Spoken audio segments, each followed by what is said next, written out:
It's been almost a month. I'm clawing my way back up from the depths of hell to get this fucking game finished. You ever hear of this game, Megaman? You ever hear about this? I've heard about it in myths and legends. You hear about Feels this? like it was like centuries ago. Yeah. Or maybe almost a month. Who can say? Yeah, it turns out that like midday weekends in the summer end up being high in demand times. So Yeah, no kidding. yeah. But we've got us robots mostly dream of electric sheep. thanks, Mega Man. Okay. We got this. So we've got just right starting off here. Oh, also I changed this last time. I should have. This is something we could have had up for a long time, but this is a different background on our border. This is we have two different ones of these. We have our so here's all our folks from the Proto-Man side. Team Proto-Man. Yep, and then we've got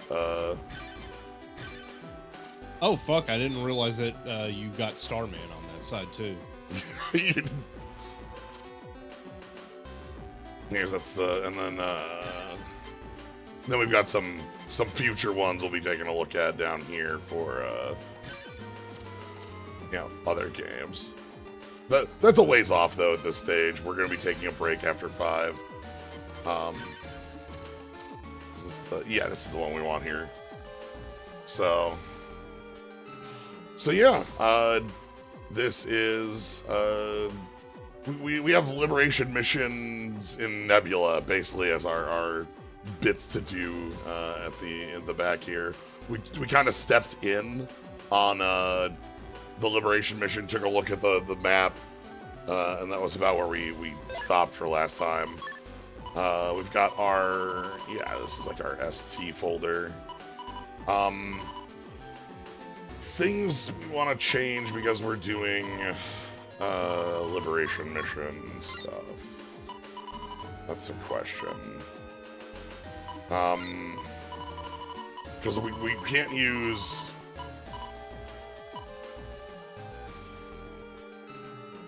Might not be worth it to keep the dark chip in because Mega Man's the only one who can make use of this. So finding some sort of shot pierces the enemy. Yeah. Sorry, the enemy.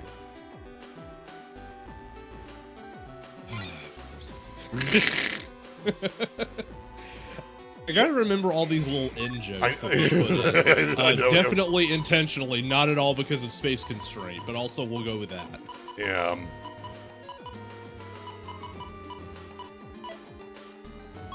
Yeah, let's go ahead and swap out that dark chip for, let's say...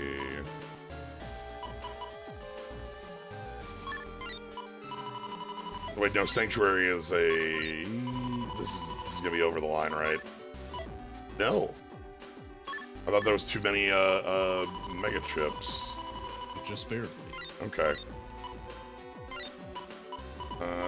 Gonna quick take a look at what else we have because I know we've been... Right, we pulled in the alternate side chips as well. These show up in the library as secret chips. Ah.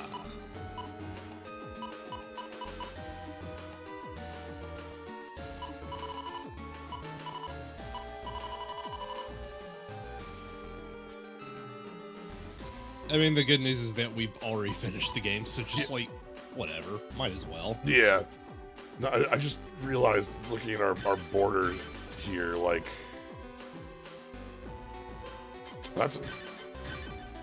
we can't see the whole border on this one. Because this one has all of our cast members, but they're behind the screen. You can see, I believe that's Napalm in the top right. And Gyro in the bottom left. Behind the... Because I was looking at this, I was like, wait a minute, these are, like, this isn't like one game. We've got, Toad and Medi on the left there. In the GBA version, you get secret trips by link trade. And yeah, they're not in library for completion because then like that would it's one of those things where it's like would require you to have both versions for like normal completion stuff, and that'd be funky. And obviously, you don't get double soul for those for the other version. Yeah. But that does mean like we have, you know, Proto Man and such. Who do we have on? Hold on, we can upgrade some of our ones in here. Like Shade Man can go because we have.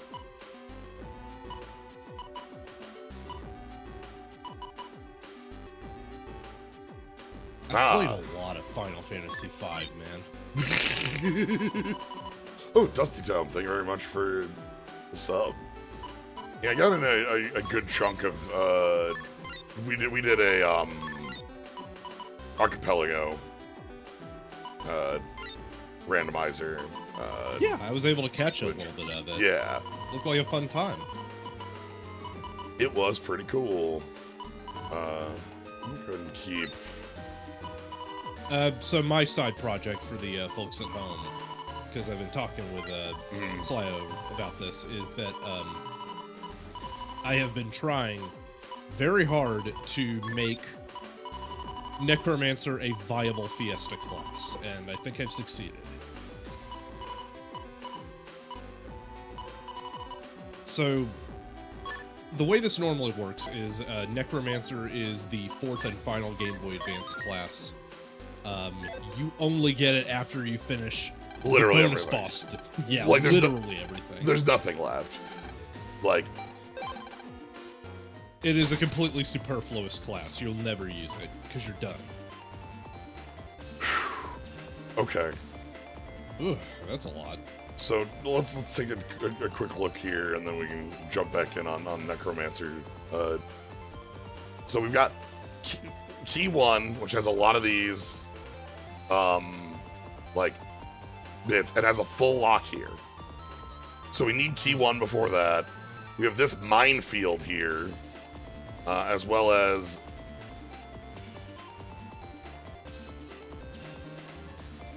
This has got to be, like, the key then, right?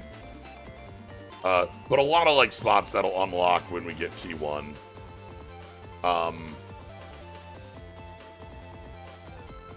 And then, after key 1, we get this back area here. Then there's key 2, which has a few spots, making this awkward to navigate a little bit. And we need it to get to Cloudman. Right here, and then Cloudman. Okay. And also, again, this one I feel confident in key locations. Like, come on. like, they are a little conspicuous, if not awkward. Yeah. So, I think what I want to do. And fortunately, you do have Number Man and Shadow Man. Yeah, we have Number, Shadow, Tomahawk as well. One of the things Tomahawk has is that the big 3x2 that Tomahawk Man does destroys these. It can't destroy the key, it'll collect it, but it will destroy traps. So, like, if these are all nonsense. You have a very good spread for this. Basically. So, you jerk. Hello? Yeah, sorry, man. It's the bonus dungeons. Hello? I know. Okay, like, because my thought process was gonna be, bring Shadow Man to start, fishing back here, right? Like, bust down this area and start collecting. Not here, I don't think. I don't think I'd go this deep, but, like, start working on this because I feel like this has got to be the key area. Well, at the very least, Or they point, crushed your dreams or before you started committing resources. Yeah, I didn't like use Toadman buff or something like that. So looking at this, order points are also going to be pretty important here because we only have 3, and like we have to figure out, like, which, if any, of these are going to be the refills. And, like, we probably want to use them, like, to push in to get through a lot of these, like, key areas. Okay, so we've got 14 turns, though. Long turns with, you know, 5 here. So we've got Dark Hole here, Dark Hole here, Dark Hole here, Dark Hole here, Dark Hole here, and that's the last one. So these 5 need to be cleared before we can go fight Cloud. Yeah, 12 turns for the bonus. This is definitely looking for, just from us, a lot of, like, 1-turn clears, because that way we get a lot more space on this, because we have, like, 1, 2, 3, 4, 5, 6, 7-ish rooms worth of space, plus the key areas, if these are, you know, what I think they are. So we want to be clearing pretty quick.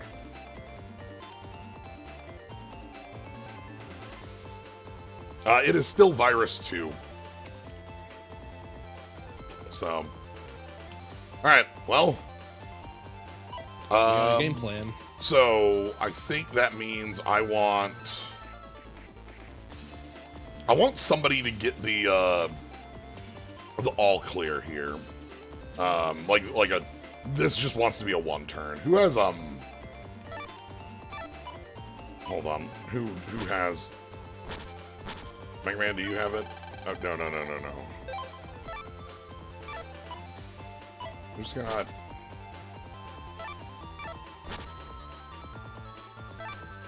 Number? Okay, God. I was like, who's got the save button? I just wanted to know who had it so that I could know, like... Wow, who would have guessed Toadman MVP once again? True. Alright. Alright, so let's see what sort of viruses we have on this side. Fire punchers and some drills.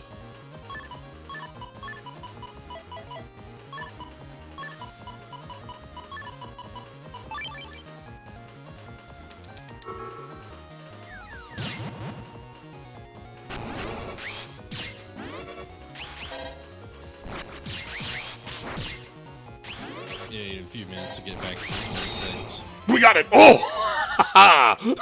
I see you don't. Okay. Okay, so we did get the 1-turn. Instinct installed. Okay.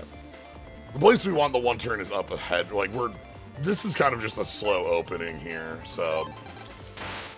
I could, like, Tomahawk in, or, like, have tried Shadow. Okay, a lot of fire. Oh, shit.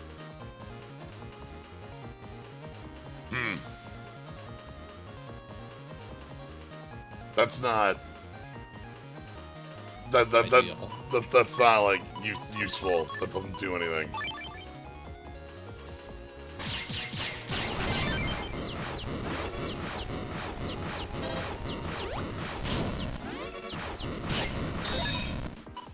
Well, at the very least, you got one of them down.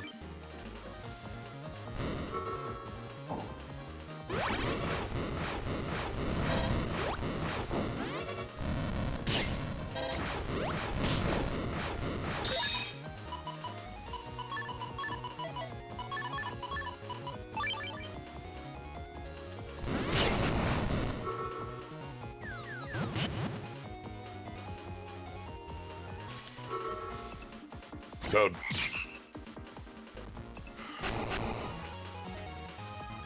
Okay.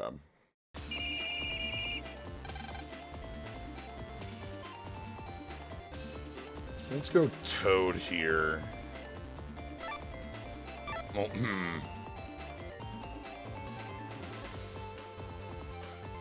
I don't think I can get to that dark hole this turn. That's a pain. We have some interesting questions about how we're gonna, like, use all of our,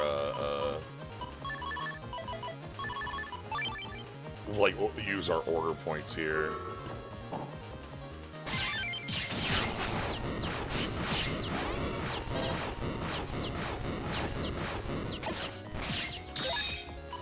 suppose now's a good time to get back into Yeah. the Skeleton Wars. Okay, so as I said, Necromancer is the literal final thing that you would ever want to do. The only other thing that you unlock is the boss rush mode, which, like, who fucking cares? You just got done with the bonus boss dungeon. Yeah. You are probably pretty checked out at that point. So, hacking all jobs in is a must. Or at least hacking Necromancer in. And the other thing that you can do is hack in all dark arts. Just like have them. Because the other big problem is that the dark arts are Necromancer's unique skill set. They run kind of like Blue Mage, but they're more like a more aggressive flavor of summon. They are extremely powerful black magic spells, several of them being AoE, and a lot of them having status effects attached to them. And the only way that you can get them is by killing enemies, and specific enemies at that, and most of those will obviously be relegated to the bonus boss dungeon. There are some that are just, like, in the wild. Like, for instance, one of the most powerful dark arts that you can learn comes from, like, fucking object art. So you can just learn them from the statues. That went pretty bad. The timing on my bone was too slow. Okay, that does show we can do that in one. I think I'm gonna back out of the mission here and fix up the folder a bit, and then we're gonna come back in. Yeah, that's probably a good idea. Because I feel like because we need that hole dead there, but let me... Yes. Because we certainly don't want fast gauge, that's a killer.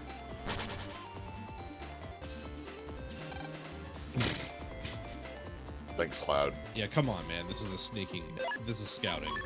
Okay. We're doing information gathering. So, looking at what else we want. So obviously fast gauge is supremely useless. How many more mega chips are we left with? That's over. Okay, we have 6.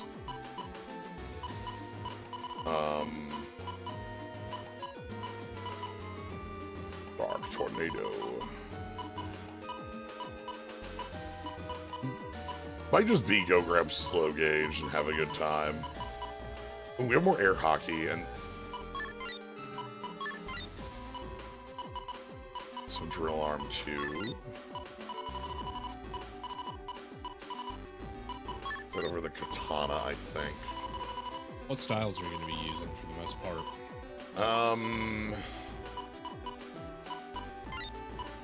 I've been keeping the invises in for shadow style. I put in these recover 300s not for any style, but just because, like, this way we can heal Navis who are having problems. Like, yeah, no, like, that's just flat healing, and good healing at that, so Yeah. might as well. There's slow gauge. I love the slow gauge is over double the cost. Nice. Like, I have 45 on that.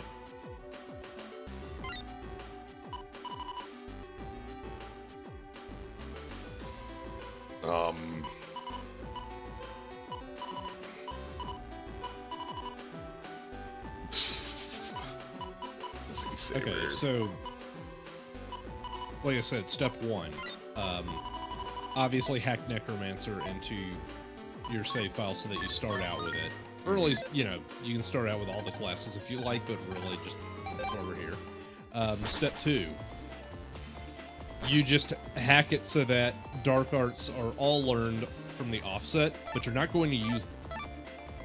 Because instead, I've come up with a different idea. You go through the bestiary and just, like, randomly select 10 different enemies from the normal bestiary, which fortunately, Pixel Remaster has an updated bestiary that gets rid of the GBA stuff, because obviously it doesn't have the GBA stuff, which is a huge downgrade. But it does mean that you can just, like, select 10 random numbers from 1 to 300.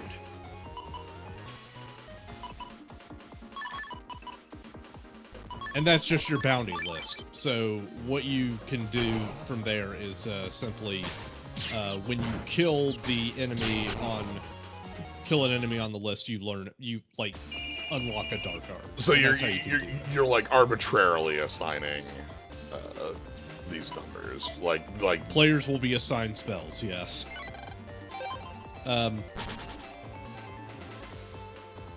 So that's pretty much how I figured it out. I think it's a fun idea, and hopefully y'all will be able to incorporate it in your daily lives. Or not. I'm not your dad.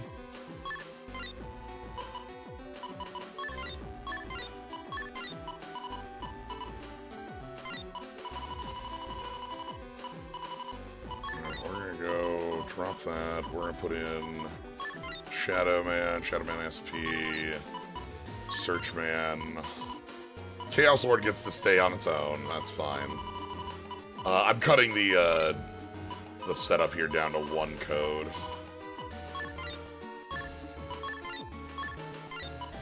I will say that playing with Dark Arts has been very interesting because those spells can get pretty nutty.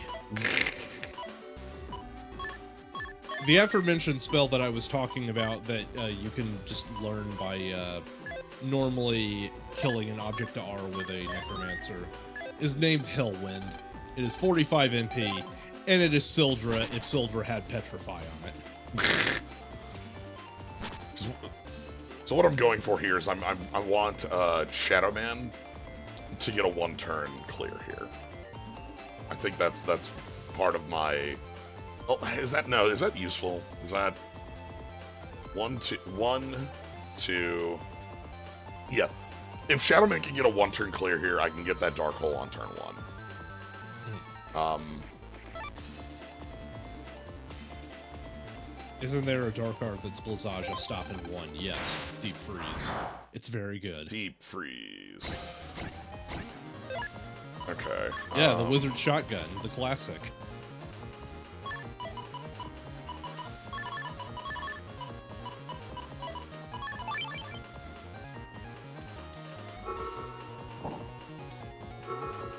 It is unfortunately one of the single target ones, but also, all of the spells are either Firaga tier or just Bahamut tier, so it's fine.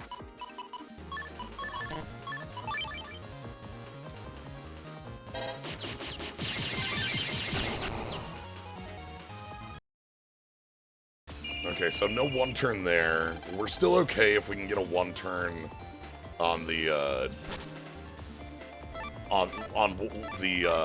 the fight with the friend over there with 300 HP. But yeah, the idea of it is like, okay, just pare this down to completely 1 code, see what we can do with like just that. Because we're really trying to push a 1-turn on this here now.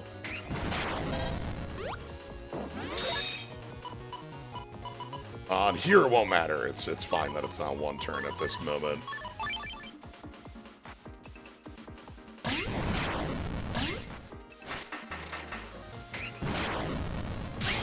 Alright.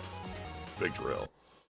How much do they all cost? Like an absurd amount of MP? Is that like another a thing with them that's just like a fact? Not really, no.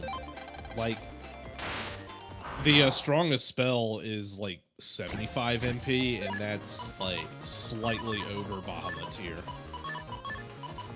Most of them are usually in the 35 to 45 ballpark.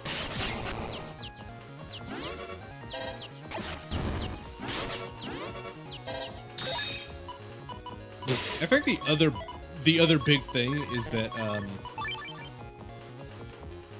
you have access to like a wide variety of spells that you want to use like constantly, and they're not just being like sidelined as you go along, unlike Summon. Okay. Summon is pretty much just the Sildra and Bahamut show. The only downside to Dark Arts is that you unfortunately cannot dual cast them. They are like magic, but they're not like, they don't fit in that way. They don't fit in that way. Now, granted, you can pair it with Quick for shenanigans because, I mean, like, it's Quick, whatever.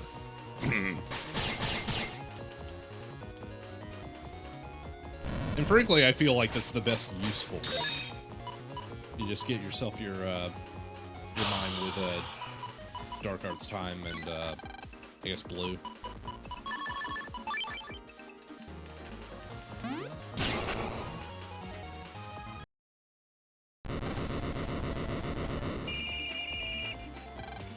Come. They're probably deal.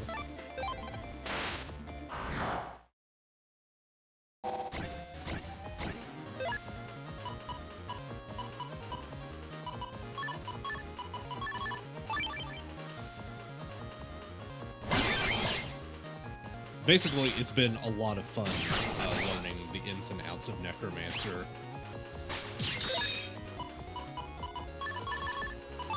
Necromancer's other big thing is that it is innately undead, and it is significantly tankier than most mages as a result.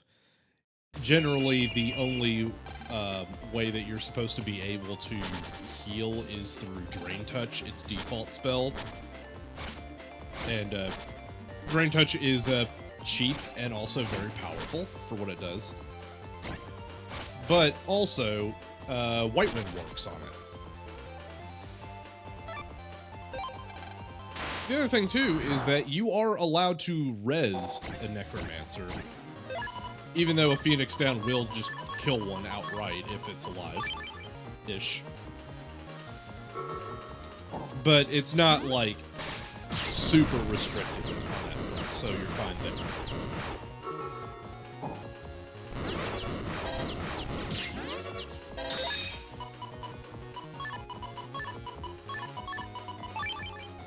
I'm just a big proponent of using the advanced classes in Fiesta because they're all a lot of fun.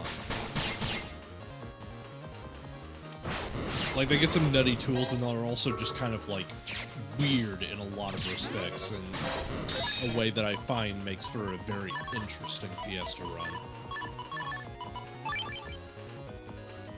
Like, I know that you would get a kick out of having to use Oracle, because Oracle is, like, very conducive to a stream. Considering how, like, random and unreliable it can be. Oracle is the, so it's Cannoneer, Oracle, Gladiator. Gladiator, Necromancer.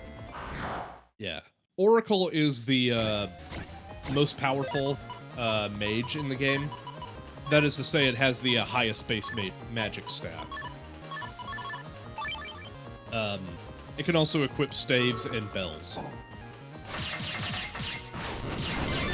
Its two abilities are Predict and Condemn. Predict is you just like have rank 1, 2, and 3, and they're effectively toggles for how quickly you want the prediction to come true, but it also will cost more to get it out faster. And the idea is just supposed to be like, you've got some, like, crazy shit like AoE healing or status clears or just, like, super powerful damage or what have you coming your way. And then depending on how much MP you put into it, the timer is shortened. But it also has a small chance of affecting the wrong side. Oh. Yeah. That's weird. That's why I say that it is very conducive to a stream fiesta. Because shit can just go wrong. What was the name of that one card in Hearthstone, like the wrong ogre? Not Boulder Fist, but the ogre that can attack the wrong enemy. Yeah, that's the 4/4 that. Can't. Yeah, it was the 4/4 that just like had a 50% chance to target the wrong enemy. Yeah, like what if your entire deck was just that? Okay, this thing poisoned itself. Alright, that's fine. Yeah, Oracle also just has abilities that hit both sides, similar to Meltdown from FF6. Okay, that was just a bomb. Okay. Okay, it's fine. Okay. Sorry, Toadman.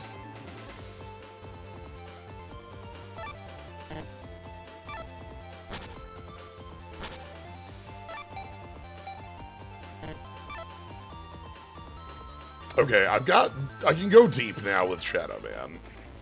I don't know how good this is, but I can do it.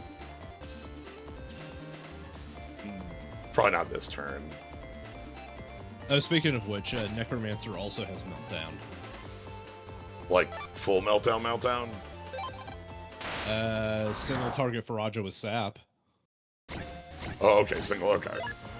Oh no, that's so many of these jerks. In fact, I could probably bring up a full spell list real quick. Because Necromancer has a lot of very notable spells.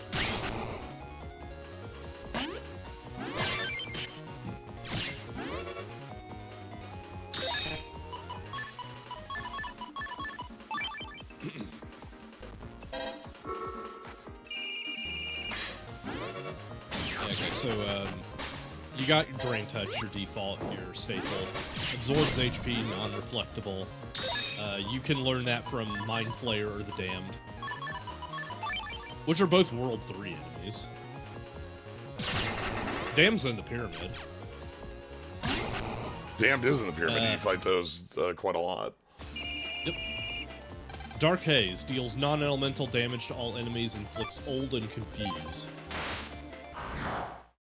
You'll learn that from Lemur and X-Ray, which are Phoenix Tower enemies. Deep Freeze is Blizzaga with Stop. Those are bonus boss enemies, 38 MP. Evil Mist, poison elemental damage and inflicts poison to all enemies. Also Aga tier. 38 MP. You can learn those from Zombie Dragon and Unknown, so you can learn that as early as World 2.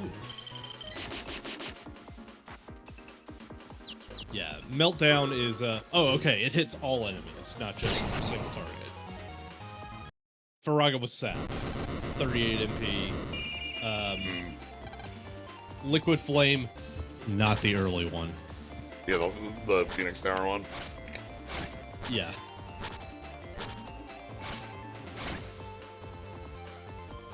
Oh, this bird's here. What the heck? Okay. No, it's Meltdown is not FF6 Meltdown. It's deals fire elemental damage and inflicts sap on all enemies with searing heat.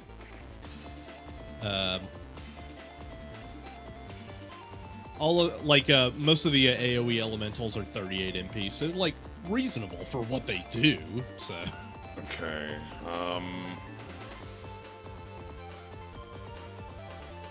All right. Hey, Toad.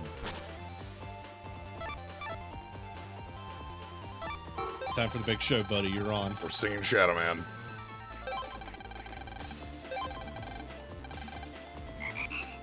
Burp, burp, burp. All right. It's a life melody, so don't croak. And we're gonna use this to fire a line, like to fire here.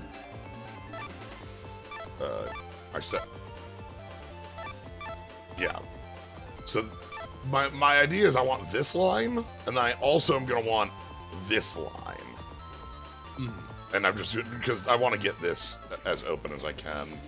But this one I think is the biggest first. So I'm gonna liberate here. Okay, meteors and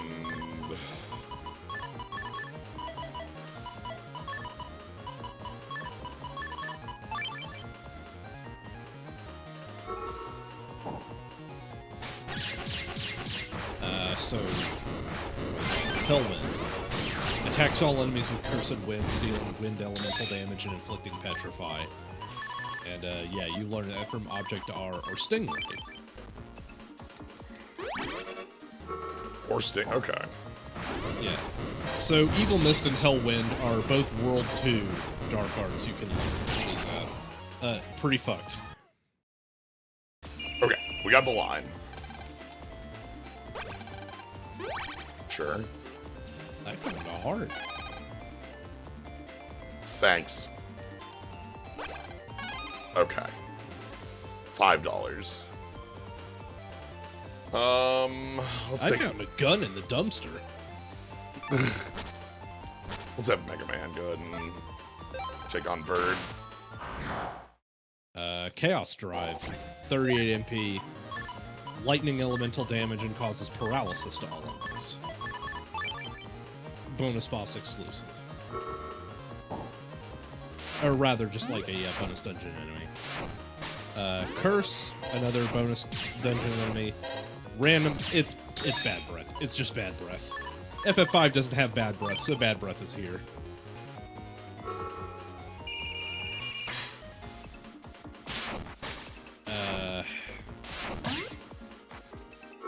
Oh, this is actually really bad. I've made a mistake. Don't croak, Ribbit.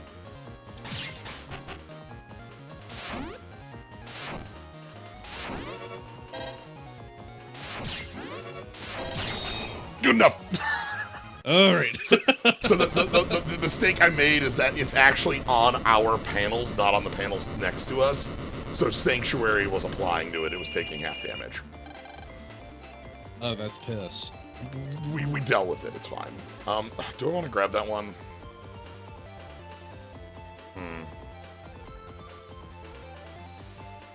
I don't know. These side ones could be tricks or they could be good thingies. Probably worth checking. Especially because like we need order points, and if any of those are, that's a huge upgrade for us. Hey, Number Man. That's actually no. Hey, Number Man. Tell me what that is.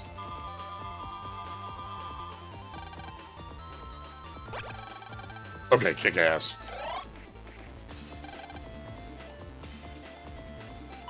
We would do the same for this one too.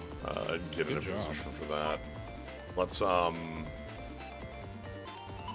don't want to push forward on this. We'll just go ahead and have Tomahawk Man move for now. We just have to like kind of slowly move through these panels. Alright, Dark Flare. Damages all enemies with a burst of dark energy. Ignores target's magic defenses. That's 52 MP. That's basically Bahamut. You can learn that from Exdeath, Soul, and Ponder.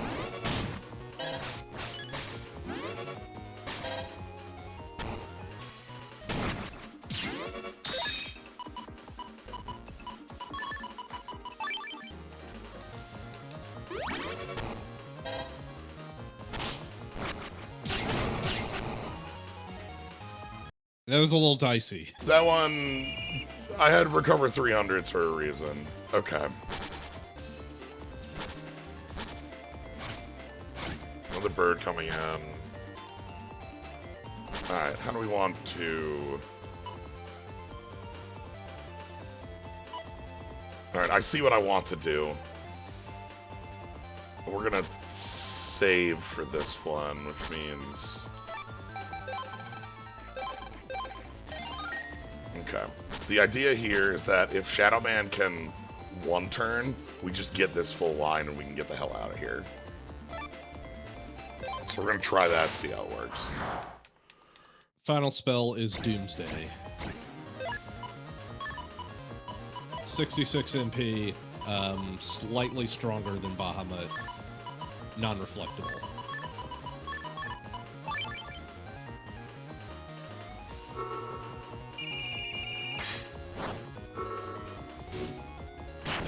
So I will say the other neat thing about these is that Dark Arts all have custom animations. They're not just reused, they are entirely new animations, with the exception of Dark Flare, which is just inverted Bahamut, because it's just Bahamut. It literally just summons Bahamut. It doesn't summon Bahamut, but it does do, like, the Dark Flare animation. Like the Mega Flare, but inverted.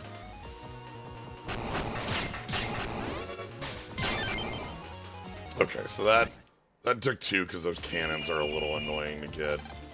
I am gonna quick, not retreat. We want to much quicker reload than it would be on turn off and off on your GBA. Let's try that once more. If we can get through here and get this dark hole on this turn, that'd be nice. And then we can work on forward movement up to this dark hole. I also do want to try and grab this. I'm doing okay on order points, so I'm not super heavy on like trying to grab that again. But these cannons. I still think it's so wild that the Pixel remasters don't have any of the GBA stuff. A lot of it is pretty superfluous for what it's worth, but then there's stuff like FF5. Which, like, FF5 has, I would say, objectively, the best GBA exclusive content. Because you got 4 new classes, they're all fun, and you also get the bonus dungeon, which is just like the ultimate test of all the crazy bullshit that you got away with in the original game. Yeah, it makes sense to me on the specifically on the Pixel remasters, them being like, this is the original like version of it. FF5, like FF5 in particular, like, because its original, like, the GBA version was the first release outside of Japan, does a lot there, and obviously because like 6 has a lot as well that was added on its other version, right? Or like, you know, talking about like 3 and 4 and their DS counterparts. Yeah, I like, for what it's worth, I am inherently very biased, not just because I love FF5 like we all do here, but because I personally feel that Final Fantasy 4 and 6 missed the mark on their GBA versions. You're right. The PS1 version. FF5 is a perfect sweet spot. I own that one. I have that version sitting around. But yes, I completely understand that. Yeah, like, it's just like, for me, it's for what I see there, it's like a difference between like how Dragon Quest, whenever there's a remake of those, adds a ton to their games. Like, just every single Dragon Quest remake will always add more to the game. It's not just like a one-to-one remake, but like moving from Dragon Quest 1 on the NES to the Super Famicom, like, or the 1 and 2 had smaller changes. 3 had a huge set of changes, and most ones past that like are also sizable. Whereas like the Final Fantasy specific remakes, like, I don't know, it feels like they want those to be like direct, like, okay, this is the original. Which means we don't get 6 Gilgamesh, you know, or we don't get trying to think of some of the other bits from the remakes on consoles that we get. With 5 in particular, it does. It's like, oh damn, this feels like missing, because like it's stuff we're so used to, and also it's really cool stuff. Like as you said, like you've been I feel like a you've been talking DLC about, would probably yeah, you've be been the best way to do that and stuff. Go ahead. So I was just saying you've been talking about Necromancer for 30 minutes nonstop. I understand you're a huge fan of that specific DLC, or I think DLC as you said, but like that. I mean, it's specific DLC edition. basically, but like, I just think that if the Pixel remasters do want to like keep that spirit up, I would say that DLC is the best way to incorporate the extra content. Yeah. But yeah, it's just like, it's a weird design level choice of like, okay, if you do include it for one of them, are we doing the 3DS version? Like, are we not Onion Knights and now it's Luneth and friends? Like, I have to assume that's Okay, that's a good point. Like, I assume that's a question that, because like all 6 of them are kind of a unit of like, okay, this is these games, so like. And also FF4. How many fucking ports and remakes and remasters has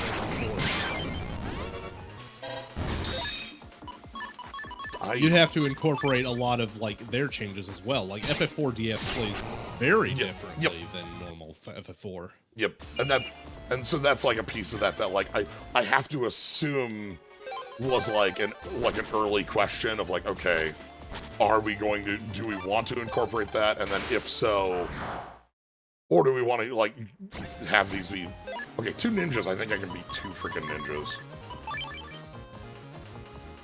Yeah, it is one of those situations where it's just like, that's a shame, but like, I completely understand that thought process. Son of a bitch!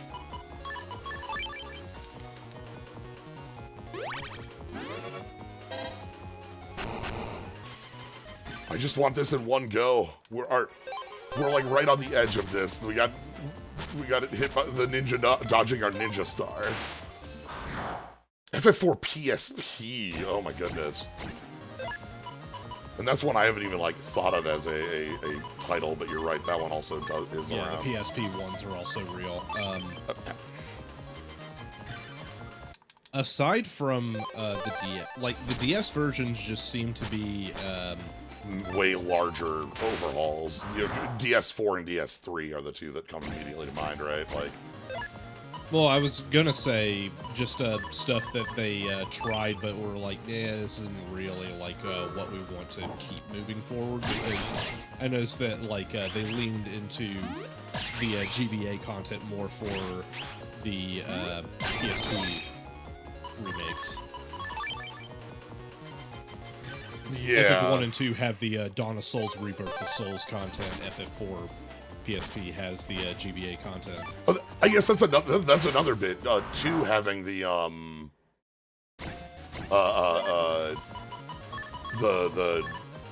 like the heaven fight, right? Like, would that be a thing? It's so fucking funny, dude. I know.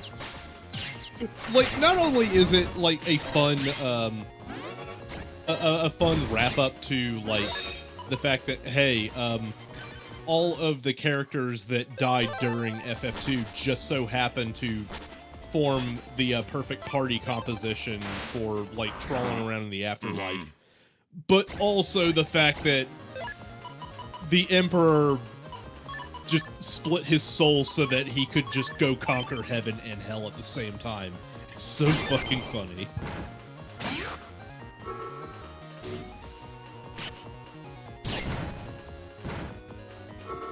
Also, you know, other neat stuff like Sid founding a town for all the people that died in FF2, because there were a lot of people that died in FF2.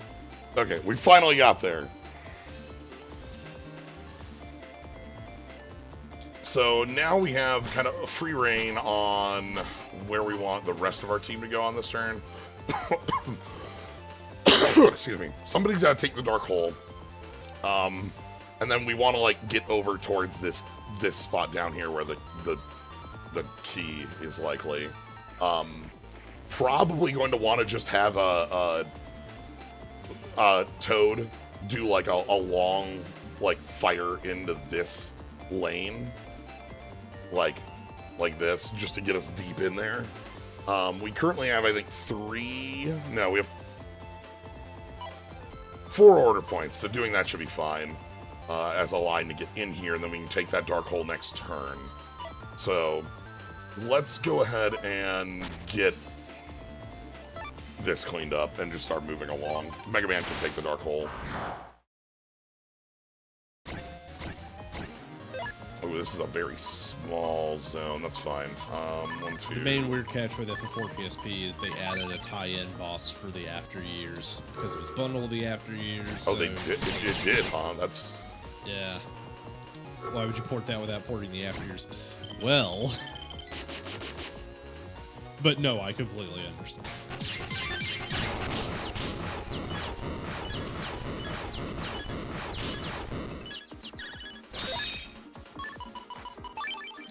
The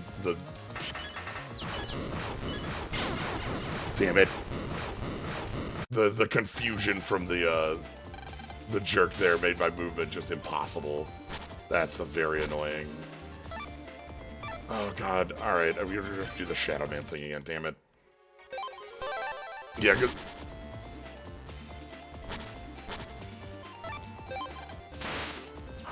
What did the FF1 remakes add, if anything? FF1 remake added Dawn of Souls, which has been there since Origins, the PS1 release. Which they've been adding on top of that, like, since then.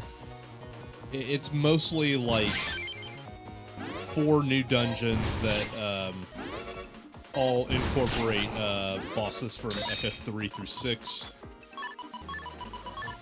And then afterwards you get to fight like a bespoke PSP boss called Chronomia, which is like time chaos. Ah.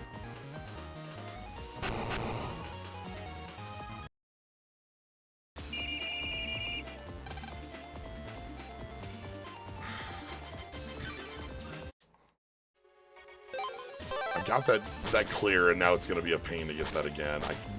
Having Tomahawk die to a fireball like that's a bit of a pain. Well, maybe I guess Tomahawk doesn't want to go in on a 1. Ugh. I think that FF6's biggest downfall on the GBA was that it was FF6 on the GBA. What do you mean by that?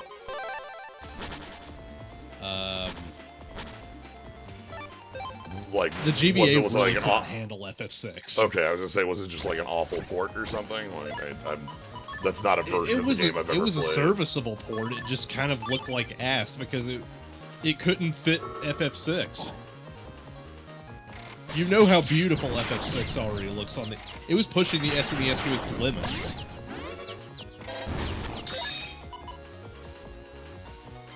And just like going from that to like GBA with like just makes it look a lot more scuffed and tiny. It just feels sad. It also had considerably lower sound quality. Oh, the sound. Okay, the sound quality makes it that. Yeah, it's at GBA. Yeah. Yeah, I asked because, like, you know, I've played 5 on the GBA a million times. I've never touched 6 on the GBA. Like, I know it exists. I know it has like some extra again, like I'd 4 say extra that, like, espers, I believe. 4 extra espers, including Gilgamesh.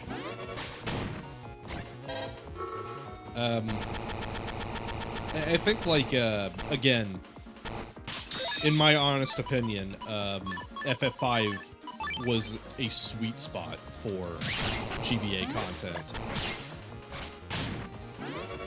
Because the artistic style and the sound quality were just good enough that it, like, made for a snugger fit than any of the other Super Nintendo games. And even then, again, like, we have, like, sound restoration for it.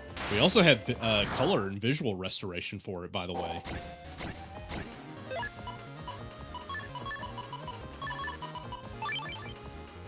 I've been using that.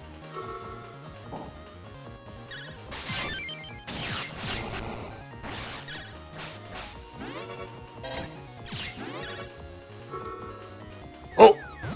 Jerk! Try to out the boys.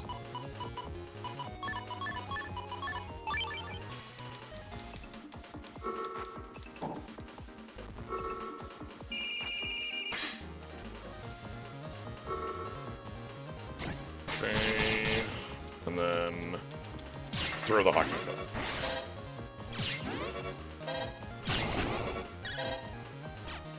Okay, now I just need to get this bat.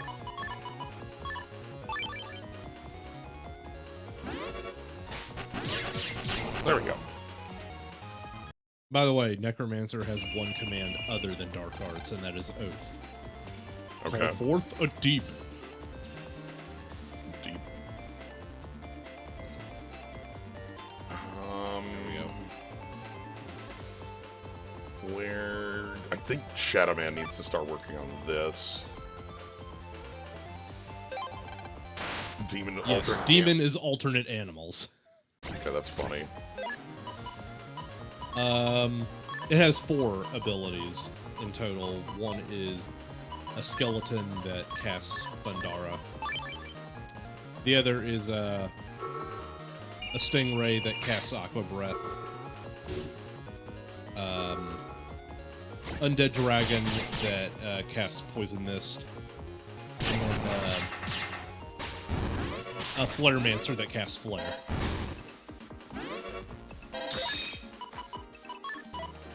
Take your pick.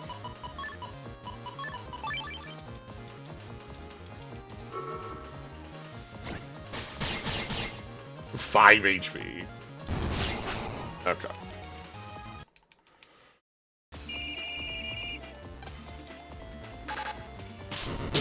You jerk. Fine.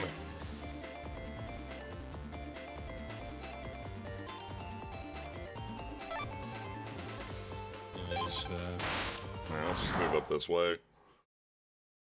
Yeah, okay. I wasn't full of shit. Oracle has the highest magic modifier in the game, surpassing even Summoner. Plus 36.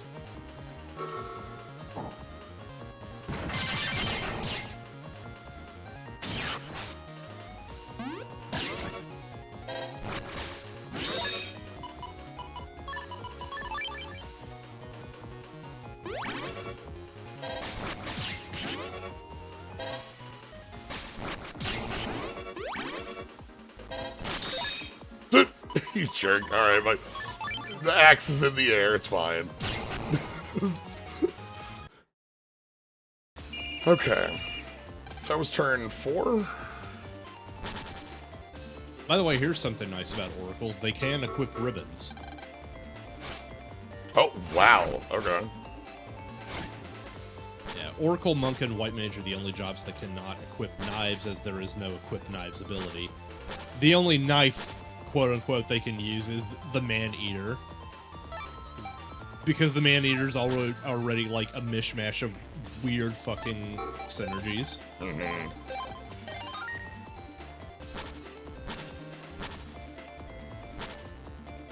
But, yeah, they can also equip bells.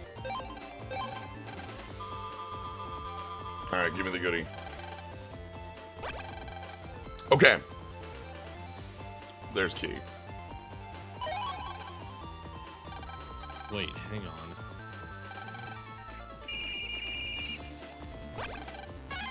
Oh no, I've been japed. I completely forgot that I was using a very specific version of FF5 that made some modifications, so oops, all of my, like, I'm full of shit on Oracle equipment.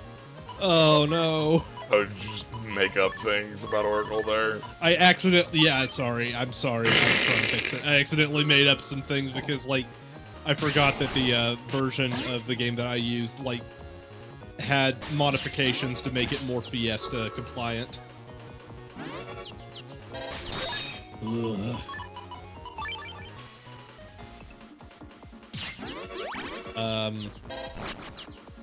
No, the highest magic modifier is still true. That's plus 36. Okay. Oracles can only equip staves. Well, we deleted whatever those all were. Alright, we can get the dark hole here, though, this turn. The notable thing that the wiki says is that, like, the only knife is they can use as the Man-Eater with equipped ribbons ability gained from the Dancer. And that was why I was just like, wait a second, but they can already equip ribbons. Oh no!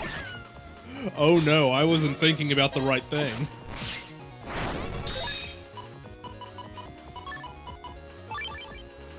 By the way, y'all should probably check out the custom classes mod for FF5 Advance.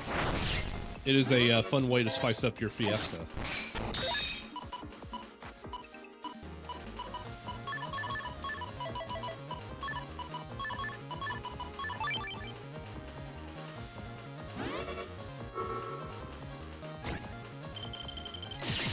Got him. Since I'm using the wiki now, I can stop fucking lying. just making up information. I don't know anything about these, so I just believe literally everything you're saying because I've never used any. Everything I've told you about Necromancer is true. You must believe me. Me nodding, sure.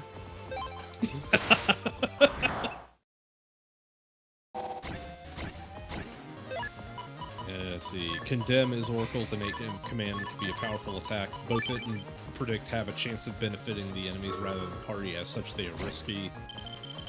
So, like I said, really fun in the context of streaming. Condemn has the following effects: HP restore, Asuna, fire damage, ice damage, lightning damage, Toad, Doom, or Stop.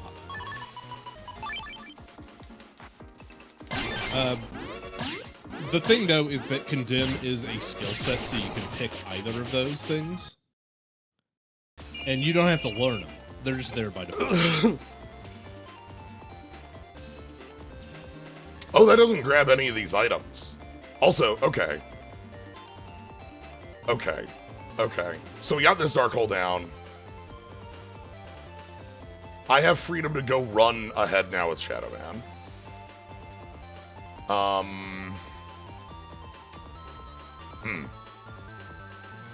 Okay, how much of the Necromancer talk is untrue? I've been using the wiki page this entire time for Necromancer. I won't die on this hill because you can't kill what's already dead, motherfucker. I'm not out. How many turns do you have left? This is turn 5 of 14.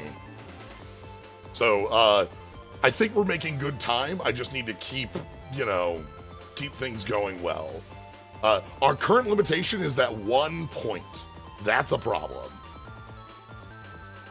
Like, that's gonna be a tough sell. You know what I mean? Hopefully we will be able to find other order points as we go. I'm gonna guess that, like, hopefully some of these... If I were designing this, these would be, like, traps. And, like, these would be order points, maybe? Maybe these. I don't know. Like, some of these would be, like chips or something. But, like, I feel like this right here, this is a minefield. Like, trap, money, trap, money, money, trap, money, trap. Like, so, because specifically down here, these were all $100. Sure, how many others are on the board of this? That's a fine thing to know. How many other shots do we have on this board? 3 total. Okay. I'm gonna have Shadow just start working on this back here then. Let's get us a through line.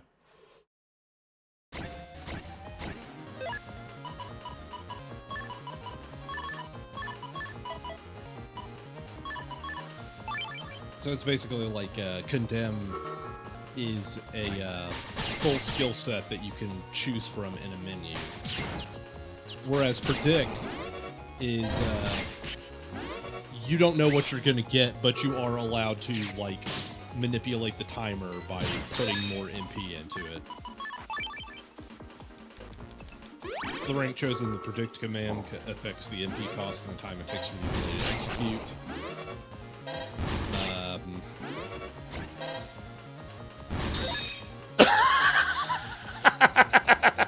Is that good?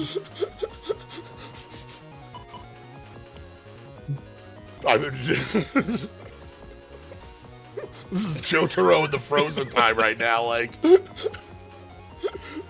skeleton knows that it's dead. Like... I'm about to fuck up Antarctica with hundreds of throwing stars. Yeah, just hundreds of throwing stars. Yeah, that's me. How you got into this situation? Dodge. Oh, come on. I wanted it to dodge out of the way at the last second.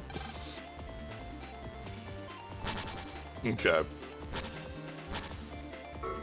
Let's see. Bonk. Your predictions are mass poison on the party, healing the party and status effects, healing the party and also causing regen, divine judgment, which is cures the party and damages enemies with holy damage, deluge, which is water damage may inflict toad on everybody. Eruption, which is Murton. It's just Murton. Hurricane, which is wind damage that affects everybody and may inflict silence. Rock Slide, which is FF6's Quake, so it also hits everybody. Okay. Starfall, which hits everybody and may inflict instant death. And then Cleansing, which is just like non-elemental damage to enemies. Oracle's fucking weird.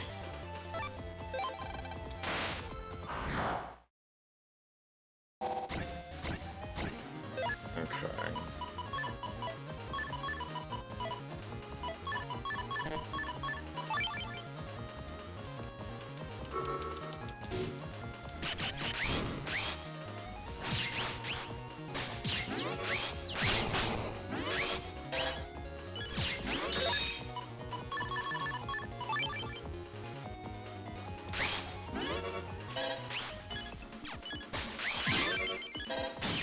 I will say that the Game Boy Advance classes technically are on PC. Unfortunately, they are only on PC in the form of the extremely cursed FF5 Mobile 2013 release.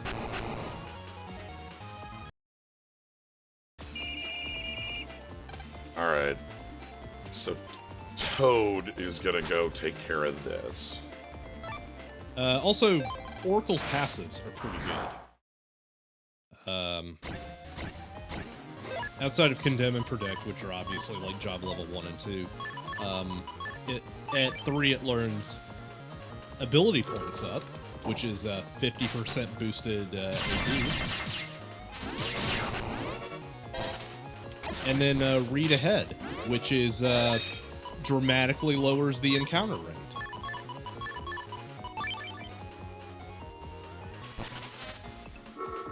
Apple? We have Apple. I'm trying to deal with this thing right now that... Okay.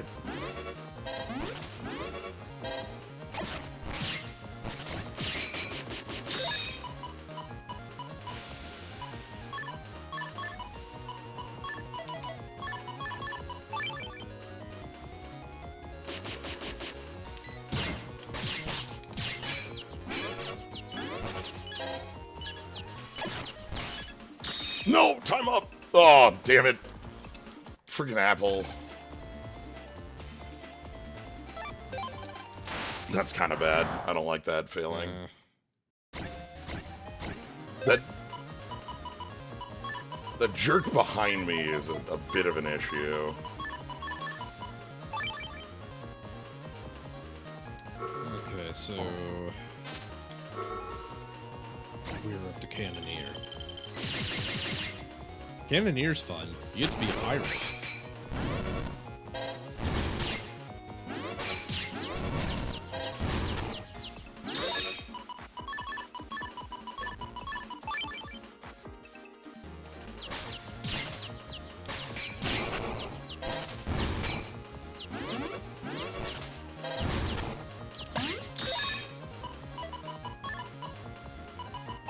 right, jerk. I got a big move for you. Let's get the hell out of here.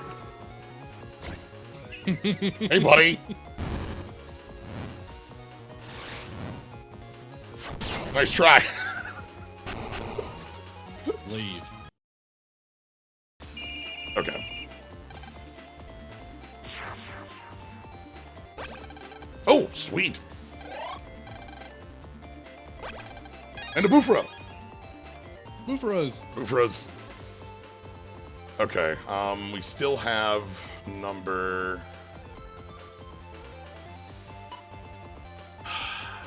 Cannoneer because someone thought Pirate Chemist was a good idea. It is a good idea.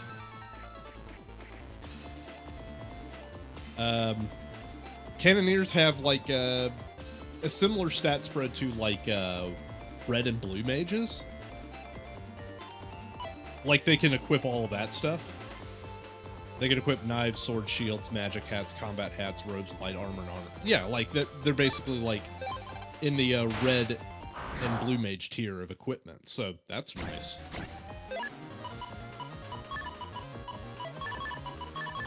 Their 3 abilities are Open Fire, which Open Fire is really good because it ignores evasion. So Open Fire does like damage and inflicts a random status ailment. The chances are just like it either inflicts poison, darkness, confuse, ignores confuse immunity, and instant death ignores undead.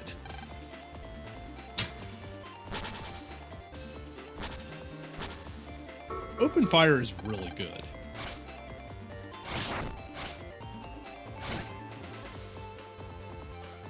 Okay, we made it to phase 7. Yeah, Tomahawk Man is paralyzed, so that's fine. Toadman is, doing okay, doing fine. By the way, when I had Cannoneer for, like, grinding AP in Jackhole Cave, guess what I was using on Skull Eater?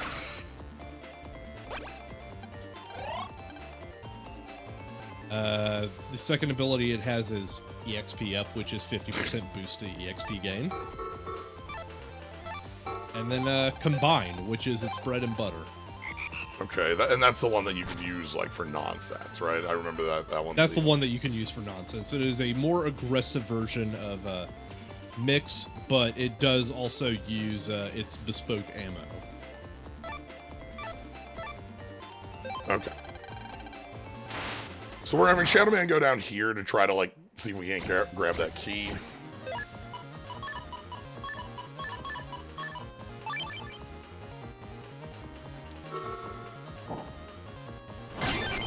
The idea is supposed to be that, like, you mix its special ammo with any other item.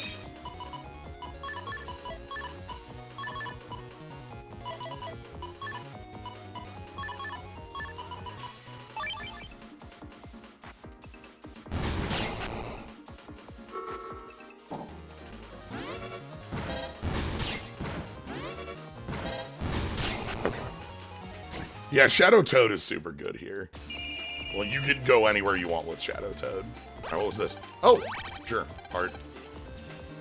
Okay, so Shadow Toad has gone over there. Number really needs to take a turn to just, like, heal. Have you passed, do you heal? Is that a thing I think I remember? If I just pass for a turn?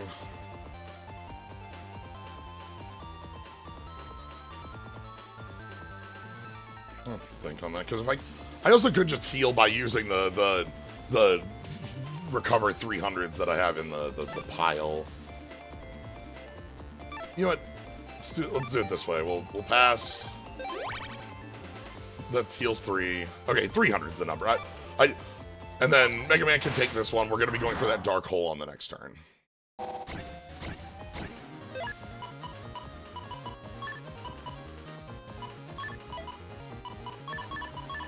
So the interesting thing about Combine is that instead of being a strict mix table, like having a one-to-one corresponding item combination, you have 3 levels of ammunition that you can buy, and the strength of whatever you end up mixing depends on the power of the ammo that you use.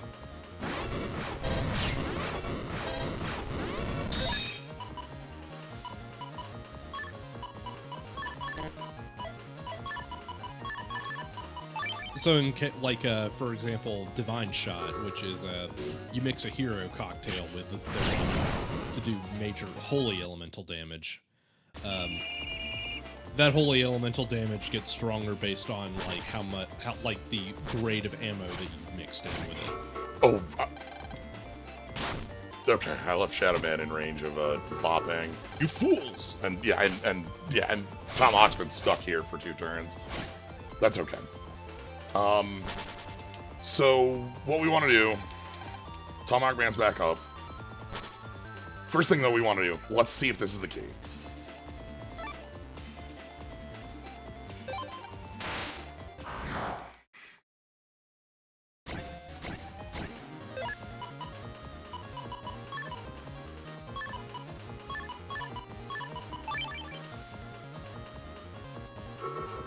So I do have to mention something about its strongest status attack, which is Chaos Shot. So you know how Chemist had that weird glitch where you could just kill X-Death in tree form? That is the reason I know about it. That's literally the only fact I knew about Chemist. Okay, yeah. Well, it's just yeah, because they fixed that glitch on Chemist, but they reintroduced it with Cannoneer. Right.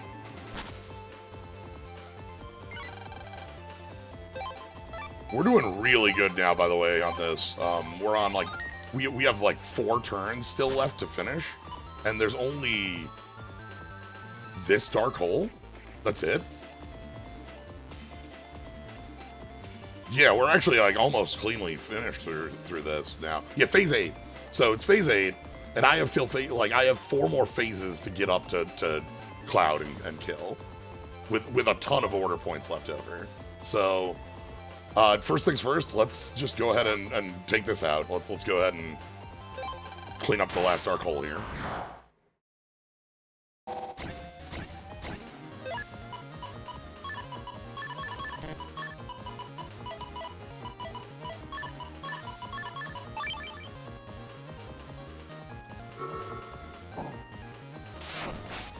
Gladiator is the final advanced class. It's just meant to be just kind of the ultimate in physical utility. In the advanced version, Gladiator wears heavy armor and intimidating mask. Bart, Selena, and Ferris resemble characters from Saint Seiya. The characters' masks pose a resemblance to some summon monsters: Bart to Odin, Lena to Shiva, Ferris to Sildra, and Kral to Carbuncle. That's not the tile you're in.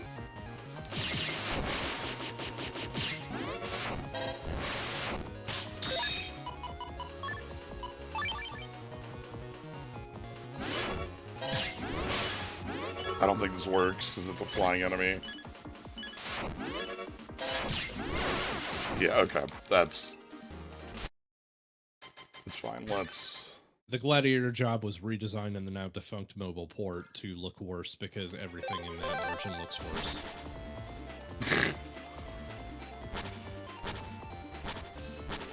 Yeah, that's fine. Well, this is the so I thought this was the sword, which is why I went in with.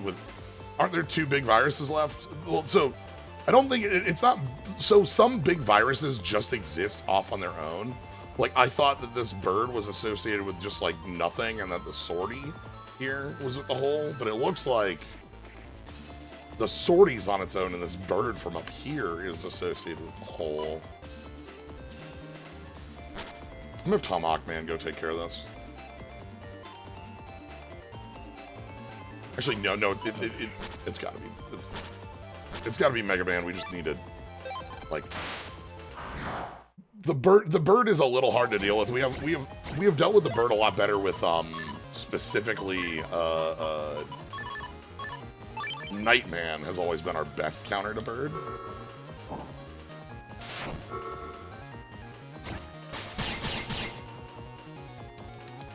I'm so glad that you told me that they're supposed to resemble Southern monsters, because now it's starting to click really well. Like, why they are the way they are? Yeah, like, Ferris looking like Sildra is a big one.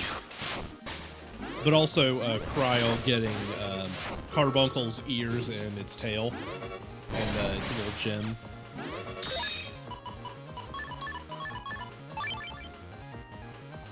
Gladiator just looks fucking awesome.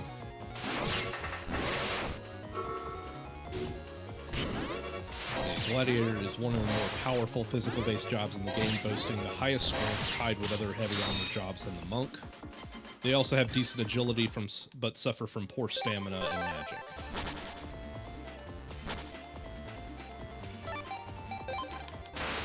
One of the Gladiator's strengths is their variety of equipment, as well as having access to both heavy and light armor.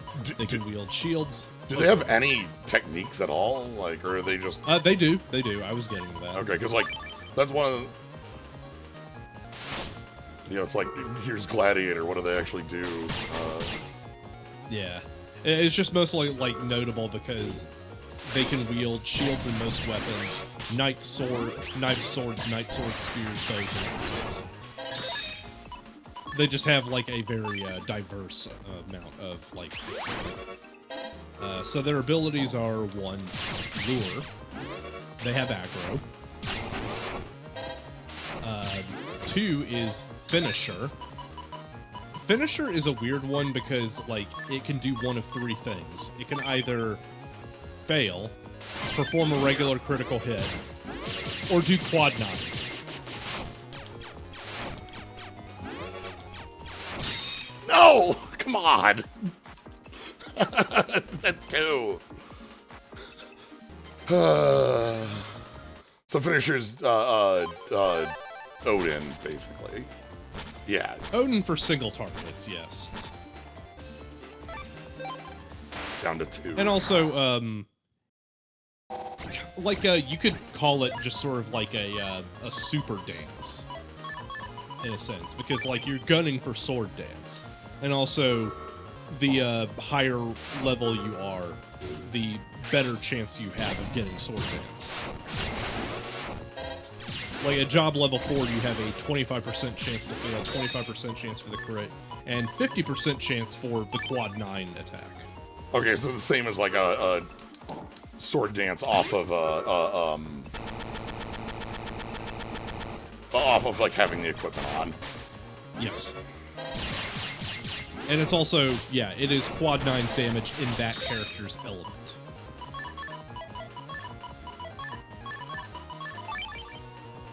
Which means that Cryo probably should not use Finisher, but Bart's extremely should.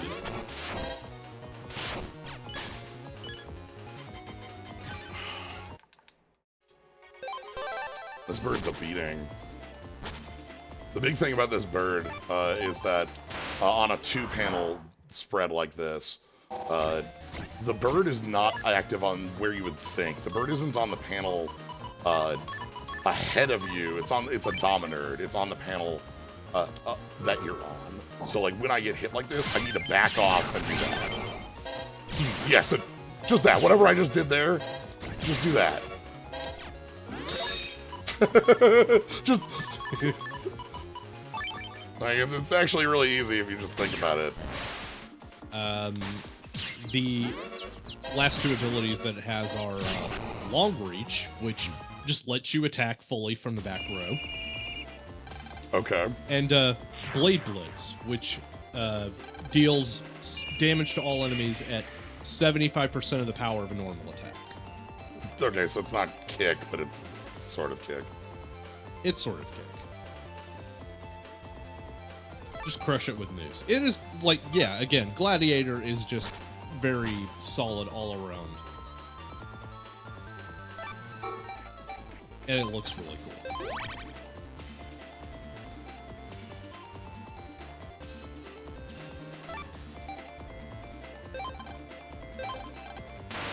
Now we're just gonna be burning order points to get to the boss here.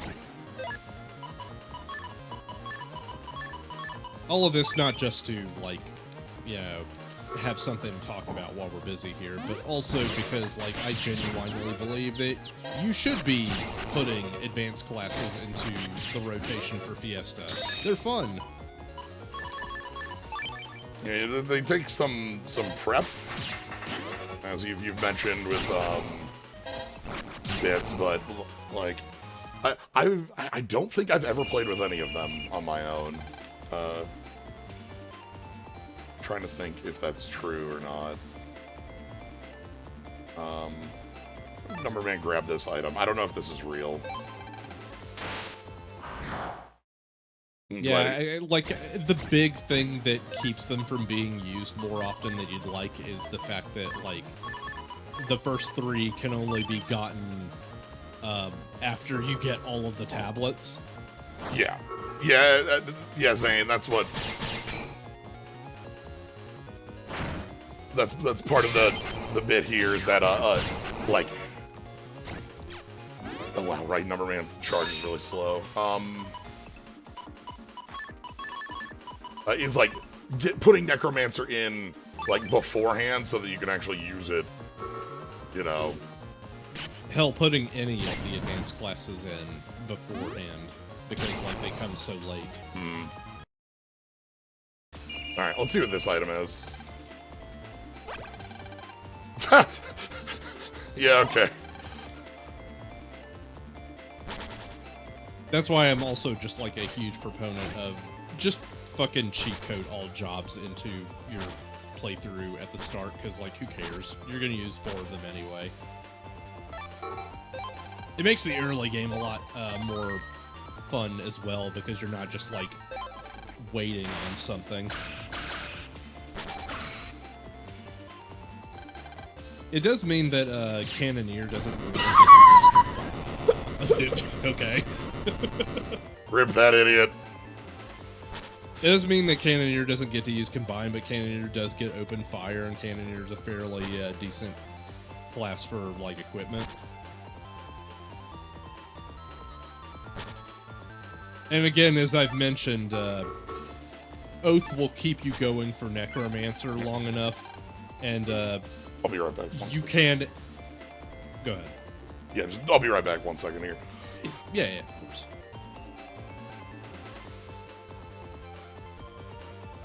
Like I said, Necromancer will at least keep you going with Oath, and you can just learn Evil Mist and Hellwind from World 2 enemies, and those are both very, very good skills. But even past that, I've been working really hard to just, like, see if being able to learn Dark Arts from fucking anywhere is, like, a viable thing for a Fiesta run, and I'm happy to say that that is the case, and you can totally do that. But I think it's also a case of me being like, I don't need to go to the website anymore to officially file my run or any shit like that. I've done this enough times. I can just, like, put in my own spice, because ultimately the Fiesta is a communal effort, and it's something that everybody can just, like, have their own rules about. Alright. So we're gonna chop down this. Oh, this is awkward looking. If you could put any job from other FF games into 5, what would it be, and what skills would you give it?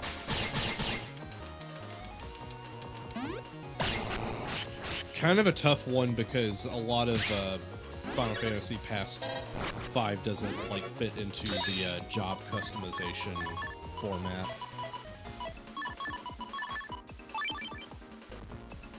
I'd probably end up just cribbing something from 14, if we're being honest, because, like, 14 is the closest one to that.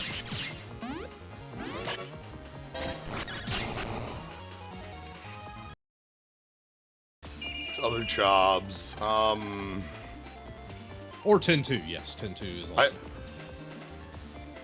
I wonder if you could do stuff with, maybe, I'm thinking Machinist in a way that's like, you know, it's the bonus, the stuff that like Edgar has in 6. Oh, with tools? Yeah, like tools is a thing, or you know what? We're gonna just take a turn off.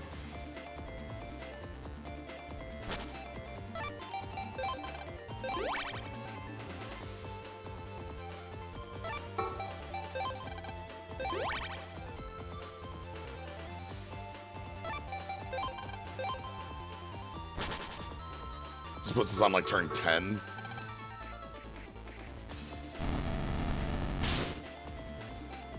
Oh. Well, that's fun. Whatever. I think the biggest problem is that a lot of the classes that I would want to put in are already in by another name, and I'm really just kind of like fans of these specific variations that they have from those games.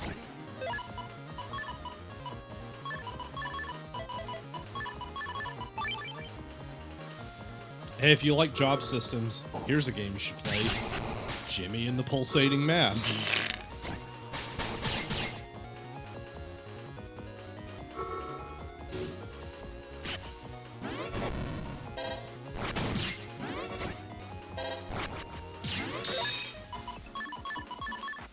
Jimmy's great. Love Jimmy. We love Jimmy.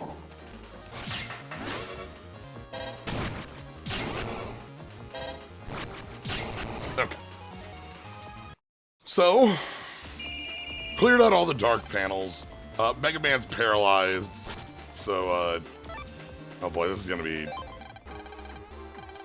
Cloud Man. What the heck is beyond him? Ah, all the hate. The haters. The deep haters.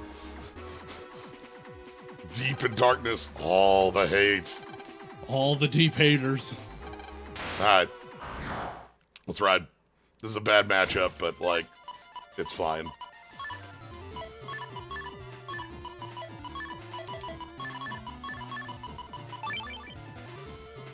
Get in there. Oh, I can't get in there. Oh, boy. Yeah. You can do it, Todd.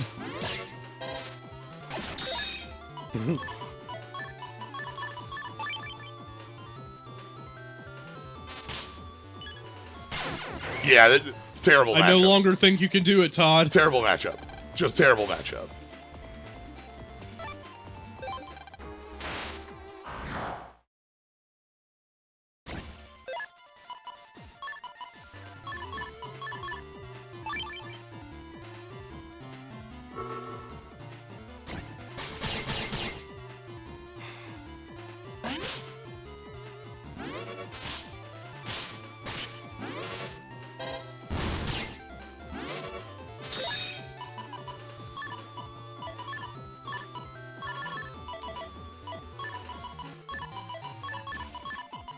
Yeah, God, being able to paralyze your save button.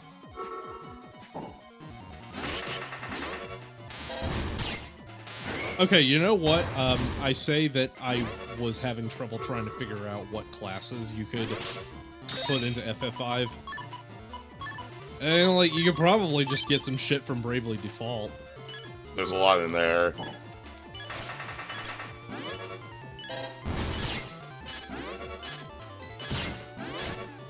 Bravely Second also has some neat ones. Okay. Number man.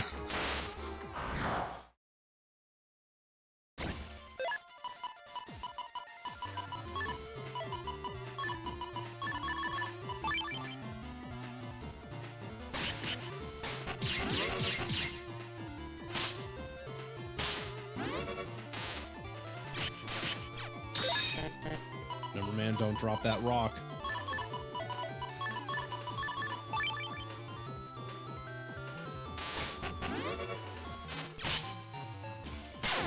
No. Okay. Let's pull up. We had the save before this. This was on me for putting Mega Man in paralyzed range without realizing what I was doing. Oh, we get to hear about the Dark Hate again. Yes.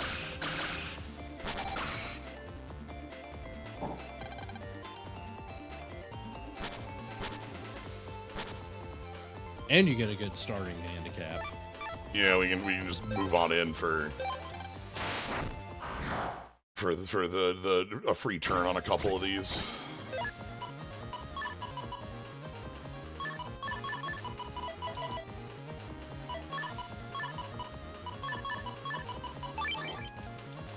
I'm glad that I was able to think a lot and play a lot of Final Fantasy V this year.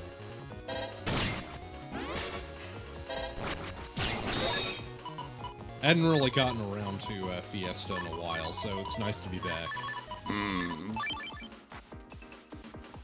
It's a fun time. So I was telling folks while you were gone, but like, I am a big proponent of just like not having to follow the official rules laid down by ForgeOutFiesta.com and just fucking doing your own thing. Yeah, Fiesta's free for whatever anybody wants to do with it. Yeah.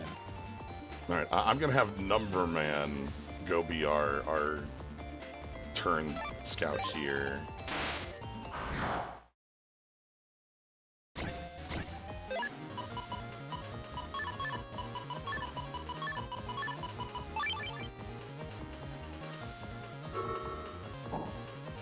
ForgeOut Fiesta is very useful as a guideline.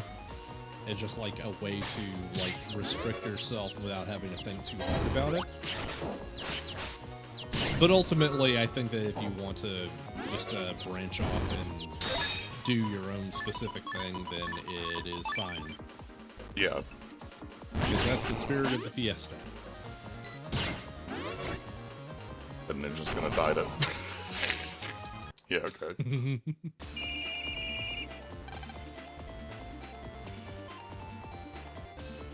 Alright, this might be worse because I think we have a lot worse tile placement here.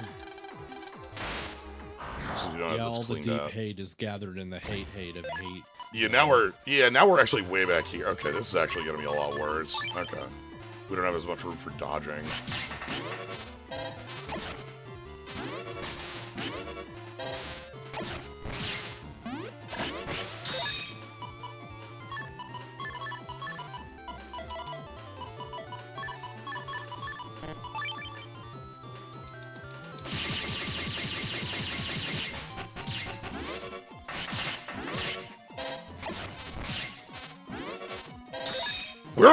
We're walking over with the toad here.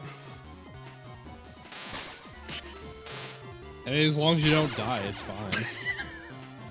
Never mind. As long as I don't die, it's fine. As you said, that. I didn't think about that.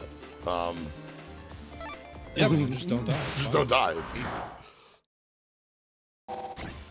The actual secret here is that Tomahawk Man, I think, just like clean ears this fight like incredibly, because Tomahawk Man has like the element advantage and like a really good range tool. Slyo, no, it's a bad matchup and you're playing a low tier. I can handle it. I'd win.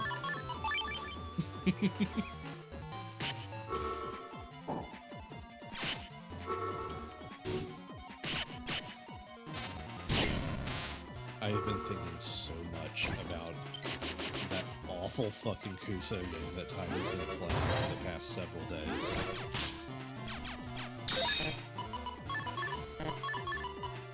The PS1 RPG? Yes, Ancient Roman Power of Dark Side.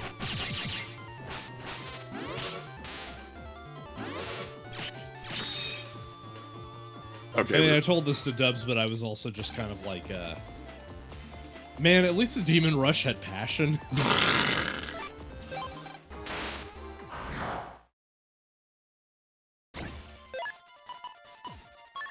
Alright.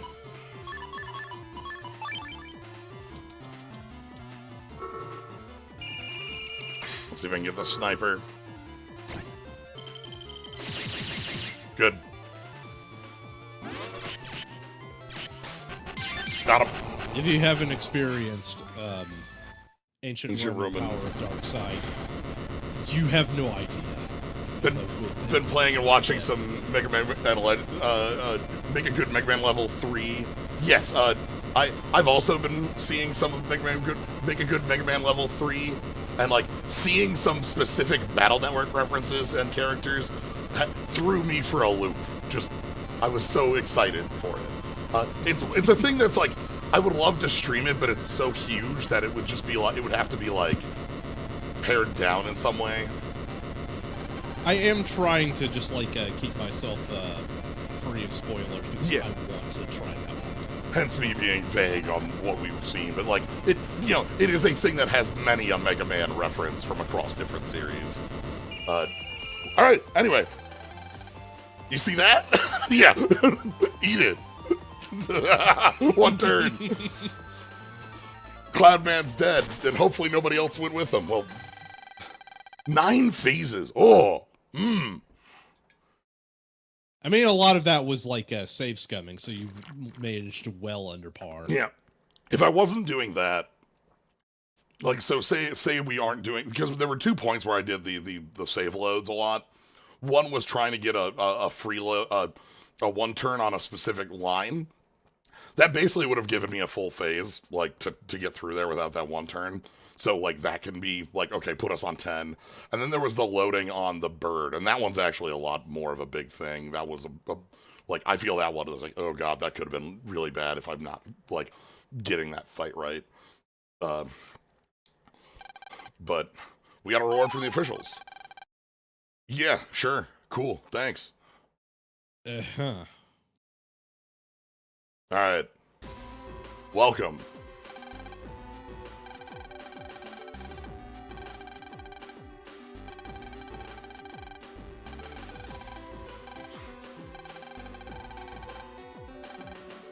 Must defeat Shenlong to stand a chance. Yeah. Ah, I would love to see a Toad Man in the corner there. Such a ribbit. All right. Now we're free to check out, I think Nebula 5? Nebula 4? Yeah, we're Nebula 3, so... First things first, let's do this after cleaning that up. And let's head up. Yeah, and then, some shit. Oh, that's bad. Well. Anti-elect. So we're gonna have... Hey, nerds.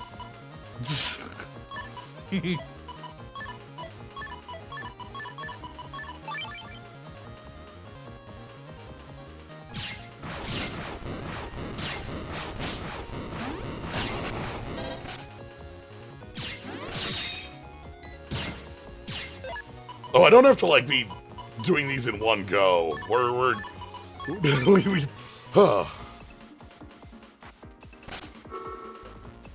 I'm free from the 1 turn clears.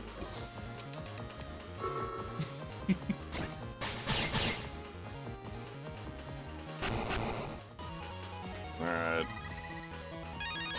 Ooh, yes, yes, yes.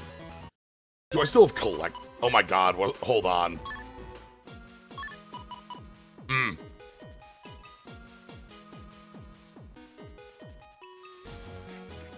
Were you playing at disadvantage the whole time? Oh yeah. We were -2 at all fights. Just, you know, like, it's fine. You're only minus if someone calls you on it. Like, you're only as minus as you believe you, as your opponent believes you are. Hey, if you're not going to take advantage of those frames, then I'm not going to stop you. No, we want that on now because, like, we absolutely want to be able to,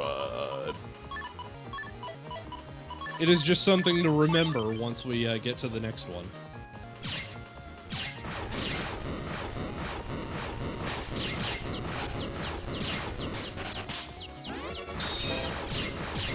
My favorite tidbit about Ancient Roman that Ty keeps bringing up because he feels the need to because it is so ridiculous, is that every sound file in the game The loading is 10 seconds long and also has a lot of dead air. So there is a significant delay, not just because these 10-second clips have to be loaded into RAM every time, but also because they have to play the dead air before they actually resolve the animation. Yeah, I've only gotten a chance to watch one of those streams, but it was like one, you know, like a good chunk of it, and what a wild title. Now we got a goodie down here. Anti-fire. Oh, all right. These are kind goodies, you know. I love media killers, dude. I love Mario killers so much.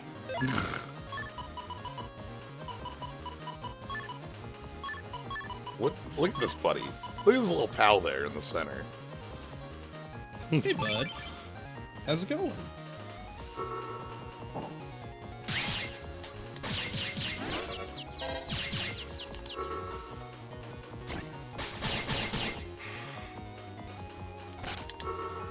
Shredder-Man. This is just where the nerds live.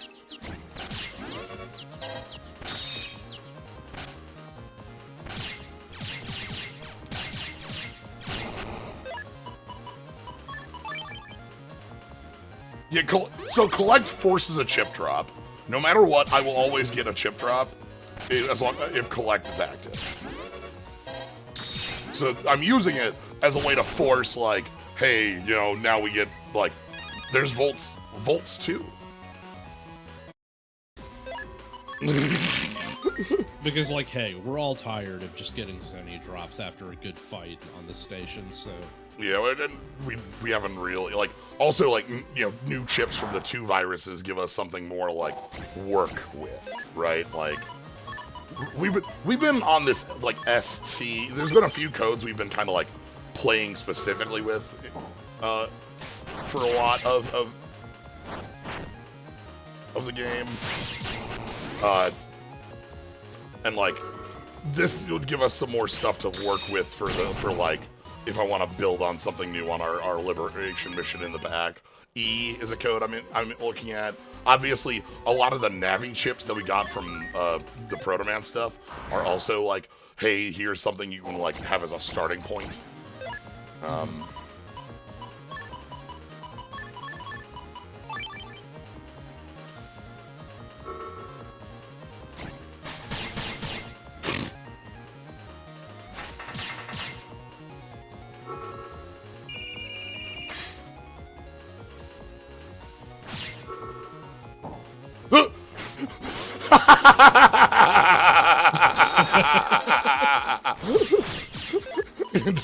Invisible.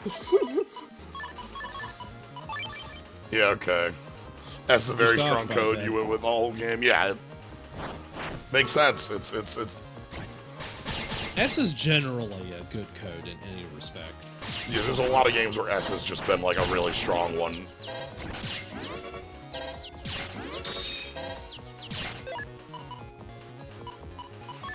I still think that the spell tiering system, the way that they worded in Lost Odyssey, is very fucking funny, because it's always just like A to Z, which makes sense, except S, which is better than A. It's like, wait a minute.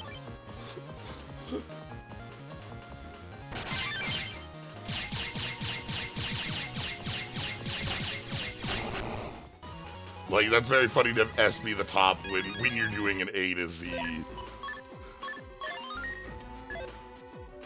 Alright. Well, yeah, S comes after A, right? I opened the door to Murkland, the land of chaos. Darkness, the world of demons. You have the power to defeat darkness and find 140 S frags. Alright. This is an even darker Murkland, infected with incredibly strong viruses. So... Wait, is this the last one? No, I think what this is doing is this is opening level 3 viruses. So that we can get level 3 chips for the last mission, if we want. Okay. You know, I love you, Mr. Prog. Thanks, Gold Prog. So yeah, Nebula Area 4. Yeah, throw wide the gates. Stop having them be closed. Why are you closed? People want to shop. So, take a look. It's Chimpy.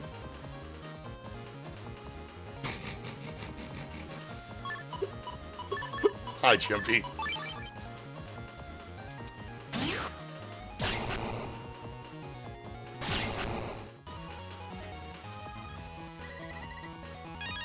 Level 3 Good stuff. SP Shake 3.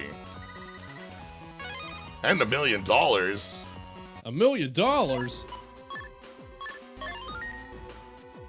So, thing we have here is these doors.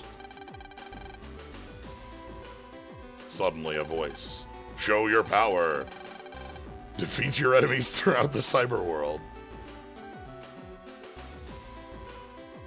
Okay. I believe... Did I do it? I believe that door is, like the V2,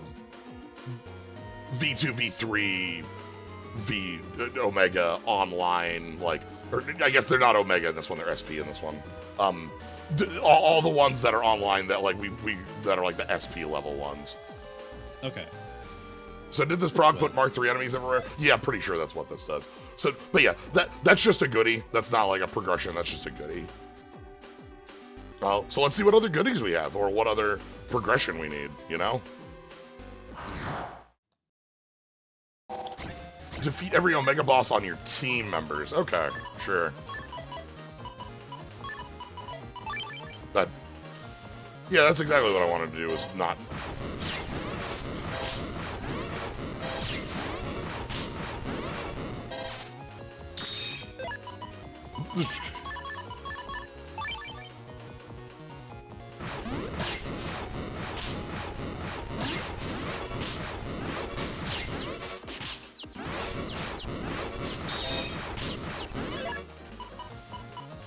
We are getting our ass handed to us by these things. Because I locked in with no chips to start. It's fine, because we always get chips, even if we get busted level 2. And this is why we're carrying full energies, it's fine. I'll just try not to do that again. A goodie? Sure. 1240 zenny. Very specific. Alright. A voice speaks from nowhere. Power's been shown! This door... Get in here, sport. This door, if you'd like to... This one, I looked up a couple of the doors that I knew if I'd hit most of these requirements. This door was 40 mega chips, I'm pretty sure was this one. Which we have. We're just over that line. That first door is, that first door is there's a side quest to defeat 5 hidden evil navis throughout the net. Generic heal navi. You must defeat the 5 Jeffs. Yeah. To stand a chance. Hey, buddy.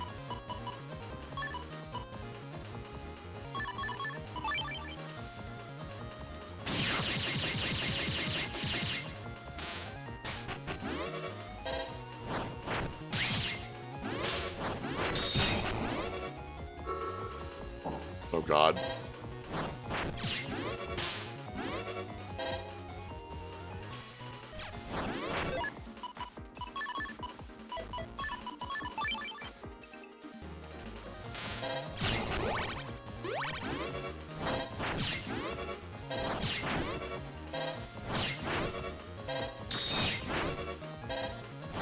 Buddy, you gotta... 1, 2. 1, 2. There we go. This is what I wanted to get. I wanted to get Fire Hit 3. Little angry face.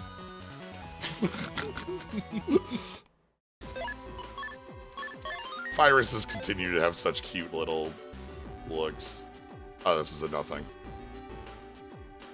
F is a code I associate with power from 3, because F in 3 was with Flashman, and Flashman was a very powerful code.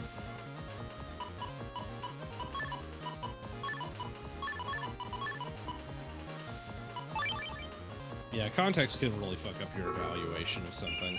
Yeah. Also, it's like, wait a minute.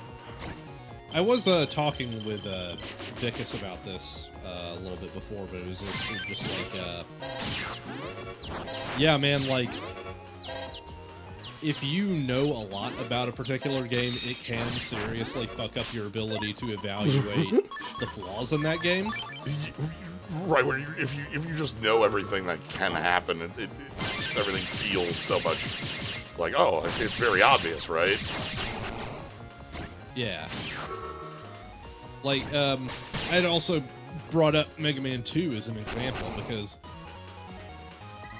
hey, Mega Man 2 is a very important game in the series. It pretty much caused all of this. It was a bunch of people who really believed passionately in this idea and wanted to make it work so bad that they did it on their own time and dollar. But at the same time, it's just like, you love Mega Man 2, but you also know how to handle your ammo economy in the Wily stages. You already know about the Boo Beam Trap, you already know about Mecha Dragon, you know not to mess with your trash bombs. Yeah. Imagine if you didn't. Right, it's a game that has its cruft on it, but it's also like a very important game, and especially like comparator to 1, I think is still a much stronger title. But I absolutely see what you mean. Yeah, didn't know about crash bombs going in. Oh, all right. What door is this one? Here's a goodie.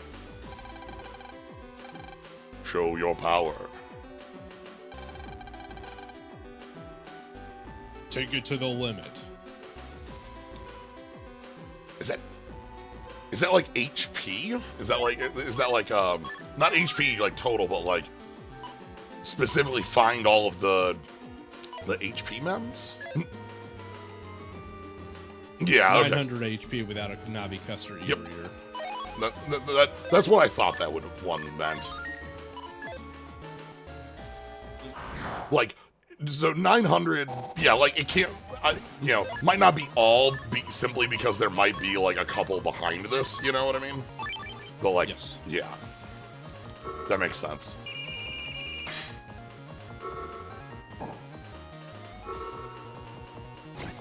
Bonk, bonk, bonk. As I understand, the Wily stages in Mega Man 2 are where all the rough parts are. That's generally the case for a lot of Mega Man games, but especially Mega Man 2, because Mega Man 2 really wants you to be using the tools, but it really doesn't give you enough ammo to do it. And then there are several cases where you need to use the items in some particularly nasty platforming challenges. And if you mess up too many times, then you're on the back foot for a while. You're going to have to just go back and grind, which, like, that's something that we all love to hear.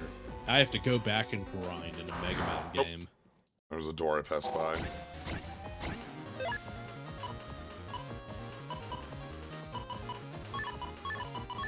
Not sure about Searchman in this pile. Yeah. It does a lot of damage. It's kind of there. But like, the aiming on it is like a Vulcan that seems really, like, easy to miss. Doesn't 2 have a mandatory jet section where you can't change the jet elevation? Yes. Granted, that is one of the only points in the game where they actively give you a way to replenish your resources beforehand, but, yeah, they do that. That's far from the most egregious thing that they do with that, too. Like, people remember the Boo Beam Trap because Boo Beam Trap is, like, the nastiest of this whole thing, but, like, it's not just the Boo Beam Trap. The stages themselves are quite strong, though, for memory. Yes, like they are. It's a lot of like a backloaded of the like weirdness. You know. Oh, okay. Yeah. It's mostly about like the bosses and how you are managing your ammo. And the fact that you have to know beforehand that you need to manage your ammo and not make mistakes, because if you do too much poor management of ammo and too many mistakes, then it's just gonna come back to bite you. It sucks. Is that one progression? I knew about the Mega Chip one. Yeah, people fly over Heatman stage with item 2 because Yoku blocks suck. Oh yeah, you're okay. You're yeah. When I said that, you're right. That's definitely a. There's a whole song about that one. I remember Dwayne and Brando making a track about that one.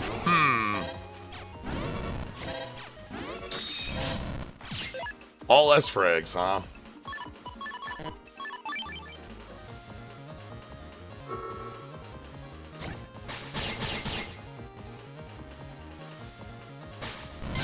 Yeah, that one. The other thing about the Heatman section is that like it's also one of the worst like Yoku block sections. It's really like it's lengthy, it's instant kill, and it has like timing shifts, like very easy to get you. Like the thing about Mega Man 2 is that no other game in the series is as nasty about like ammo restrictions. They learned their lesson pretty quickly past that. So the ask here isn't as bad as it looks. Like, so we needed to get all standard chips, which, you know, sounds like a pretty big jump up, but it's only our standard chips. And one of the big things about this, and the reason it's not nearly like my first reaction was just like, this is gonna suck, is for one, it's 180 instead of 200, and for two, we just unlocked all of the level 3 viruses. So like, you take a look at what we're missing. It's Mark Cannon 3, it's Pulsar 3, it's Tank Cannon 3, it's you know like Cactoball 3. A lot of the missing pieces here are Quake 3. Like, so this is mostly just a, hey, we want you to go get some level 3 chips so that you have them in your pocket when you go into the final Liberation mission here. So,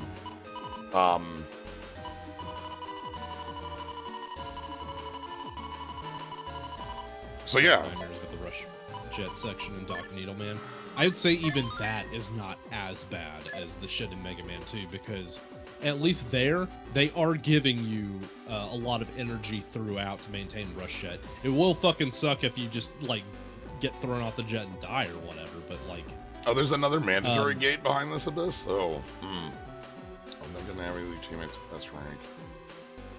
Yeah, this is probably gonna get finished in another stream, but, like, hey, we're here. Yeah. I'm just going through... Because, like... Last gate is after the last... If I have to S-rank a Mega Navis of every teammate with S, that's not happening. Like... Them's cheating words. Yeah, that's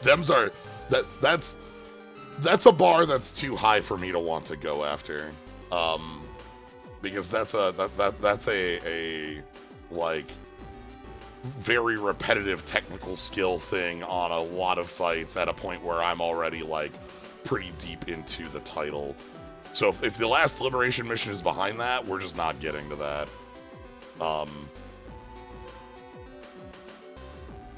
So it goes. But this one we can at least, like, I feel like this is something we're at least able to do. Oh, I thought you said it was mandatory. Oh, it's after. Okay, never mind. Then I don't care. If it, like, the only thing I'm what I am after for doing the post game here is very specifically the Liberation missions. I know that there's a bunch of Dark Soul fights after this. Don't care. Yeah, no. And, like, that's not why we're here. The Nebula Gray recolor. Don't care. I'm like, cool, whatever. That's not the point of the game. The Like, point of the game is liberation missions. Yeah, like we're good with if there's something I've learned about myself over the last years, like decades, and probably on the streams as well, I'm not a person who aims for 100% completion and never have been. Like I really like so to talk at this about what I end up looking at in games, I don't like 100% completion, like achievement trophy stuff always turns me really off on a game. I that's a way to burn me out, and I don't like to go that far. But like getting to see all of the like all of the effort and stuff put into like the world, talking to all of the people in a place and seeing everything we have, seeing all the like hidden minutia of a game, that stuff interests me a lot. So like like I'm a huge fan of getting to see all the little secrets, bits and stuff and bits that you like, but like I don't like it when it's collect all Giga Chips and also S rank every fight. Like I don't care that you lost me. I'm in a hole now. But this, like, I still want to get this last liberation mission. So, because, like, again, the liberation missions are the major component of this game, and we want to see those. But yeah, it does mean.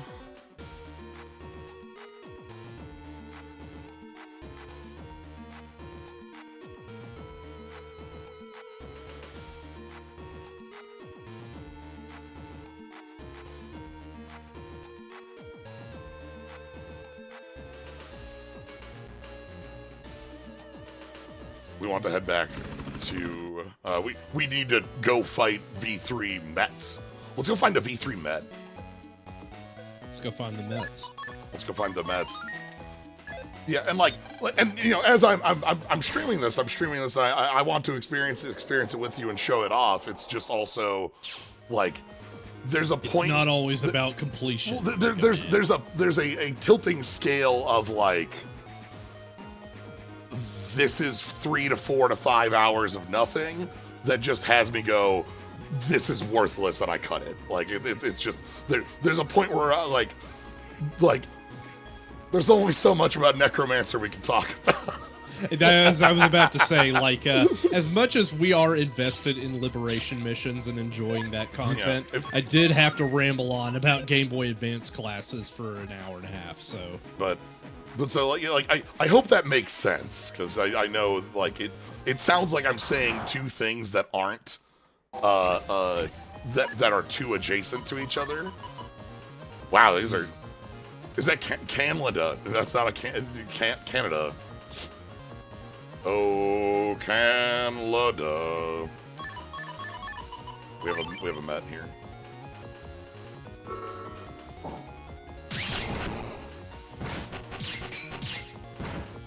These things are really fast.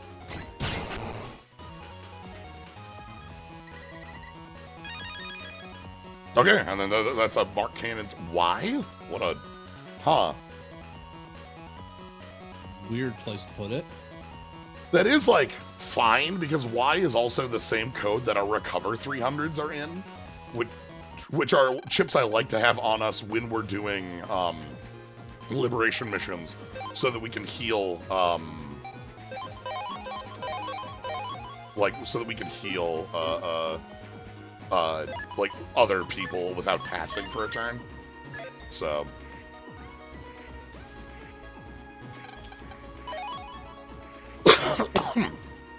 Yeah, just on that final note about, like, FF5, like, again, I would really recommend the custom classes mod as just a way to, like, fuck around with it. Yeah,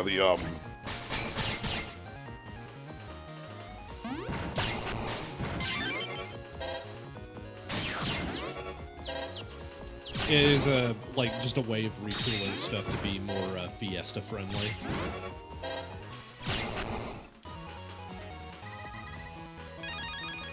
There it is, Guard 3. Everyone's favorite chip. How much damage is Guard 3, actually? It's S-coded, you're right. It's in S. 150. My only complaint Oof. is that, like, Oof. all of the neat rebalancing stuff, it typically lives in the US version of the Game Boy Advance game, and all of the really cool cosmetic stuff, like sound restoration, color restoration, all that stuff, lives in the European version. Interesting. So it's two different. Yeah.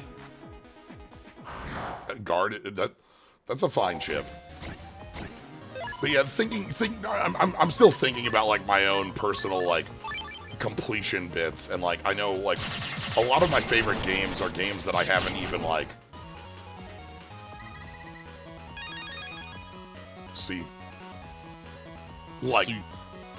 Like there are a number of games on my own personal like top 5 favorite games that still have like 100% completion stuff or achievements that I'm just like, nah, I don't really care about that. Yeah, as I've said, I've never used the FF5 bonus classes. You're right. Like it follows pretty directly from that as well. Can I keep that? How am I gonna keep that? It's also why I'm such, again, it's also another reason why I'm such a strong proponent of, like, just hacking all jobs into your starting file. Did Mets ever have a pickaxe in Classic, or is that a Battle Network thing? Oh, I mean, so a Classic Met hides under a hat, and then pops up and shoots a little, you know, bit. It's a little shot. Yes. I think that's a Battle Network thing. It is a Battle Network thing. Mega Man 1 does have, like... Ooh. There was that one pickaxe throwing fill in Gutsman stage, but that's not a... Yeah. Yes. Like, that was a Met with an actual body, because they hadn't finalized Mets as the mascot of the series yet. Yeah. Up until then, Mets were just, like, enemies in Gutsman stage, because it was a construction stage. Right, with but a hard then head. Mets just ended up becoming, like, the thing. They're very cute. They're very cute. Okay, there's a new friend we want to chip from. So again, so what we're gonna be doing here, and like what I'm gonna be doing, like, just as a thing, I am going to like, I'm not gonna do this off stream because I feel like the walking around and finding these and finding about the codes is going to lead to like interesting questions about what we want to build, and I wanted that's something I feel like is worth, you know, us doing rather than like doing off screen. But I am gonna like kind of prep a list of what we're missing so that I know where we're going. I don't want to, you know, that way it isn't like a complete mystery of like, oh, we gotta, you know, where we need to be finding like where the hell is what Big Wave 3 or something like that, you know. Ooh, Megaman and Bass. Was there a Megaman and Bass who did a little shockwave? Possible. Okay. I am trying to remember, but it's also just kind of like... Yeah. Rockman Forte. I love these stickers.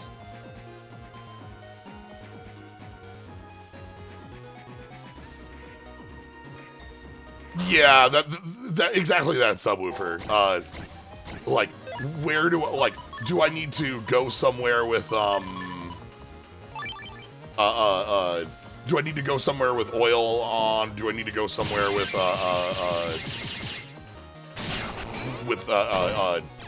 a specific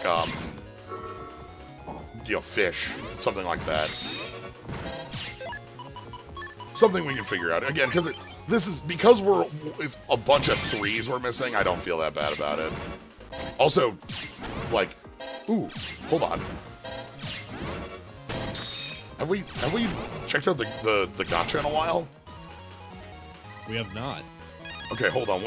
Let's see. big gotcha is... Let me think. Because there's a 10 pull... I'm trying to remember where the right gotchas are. Is there one here?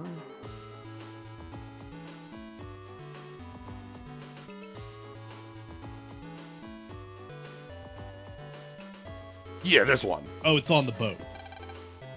Ship Trader Special. This is the boat has the boat has number 2. I think this one's number 3. I think. Let me check what I'm sitting on. Well, time to put a bunch of guard 2s in. There we go, dude. What do we got? Thunder!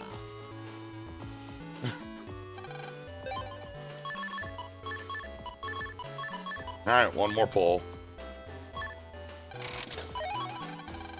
Ah, high luck, man. Okay.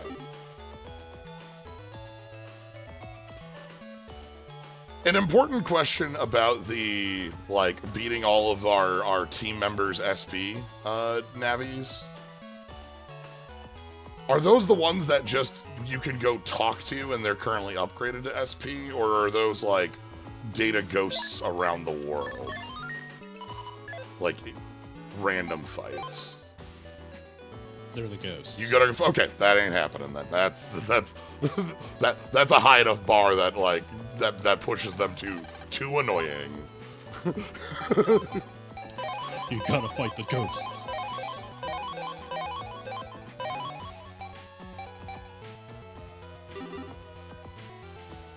Yeah, if it was just the ones around to go talk to, that's easy enough to, like, go, I know where all 6 of those are. Yeah, okay.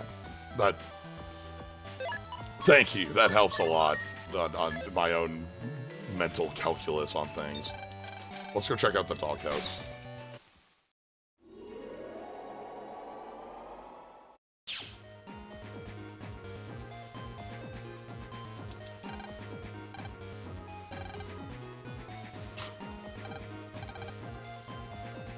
Hour.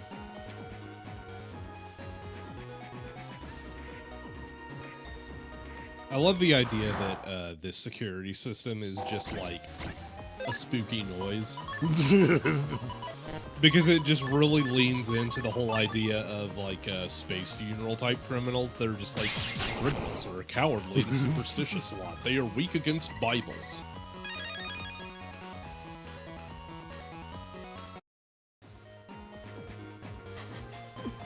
They hear a dog house go bark, bark, bark, bark, bark, bark, bark, bark. Oh no! So the reason I think it is that it's S rank and not just beat them is that S rank has a specific, that changes the damage on the SP chip. That's I'm pretty sure why it is.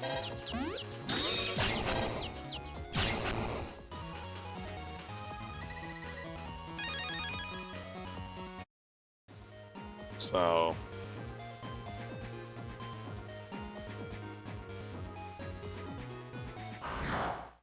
this isn't, in comparison, this isn't as high a bar as Battle Network 3 has, like, one of the highest bars as we saw when we were doing that for its post-game stuff. Because, like, getting the Serenade was, like, that was a pretty normal bar. Like, there was a lot involved there, but, like, the prize for that is, like, Serenade kicks ass. That's a really unique fight. It's like, they're cool as hell. And, like, it feels like that's the end there. But there's also, like,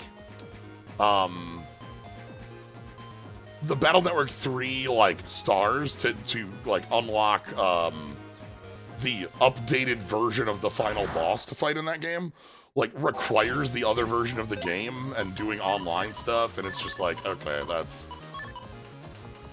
Yeah. Or the Battle Network 4 post-game, where you have to play Battle Network 4.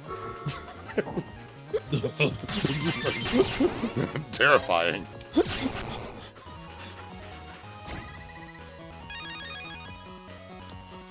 Yeah, I love Battle Network 3's postgame up to Serenade.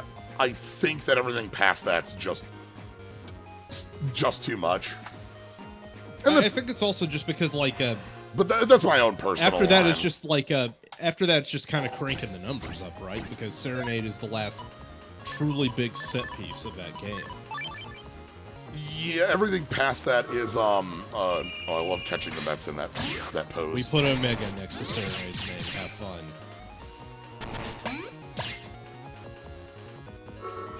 What? Oh no! Oh, also, these Mets figured out they have Dino Wave. They have Panel Crack.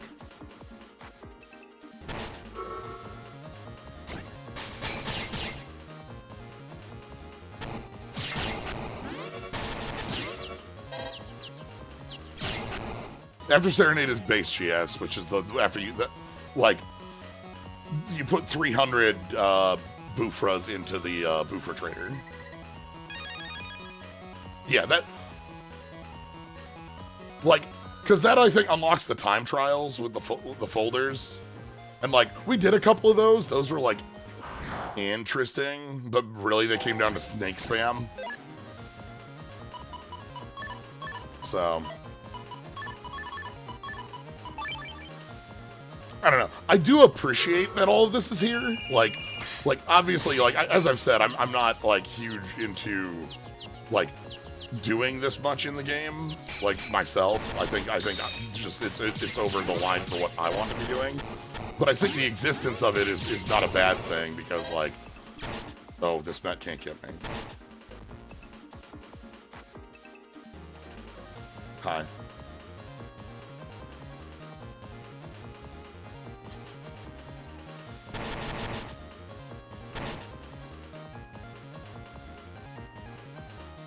Sorry, I'm appreciating this Met. It's a little bit of bullying. This Met is trying really hard.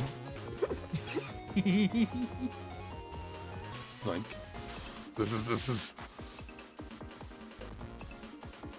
York 16 tons. What do you get?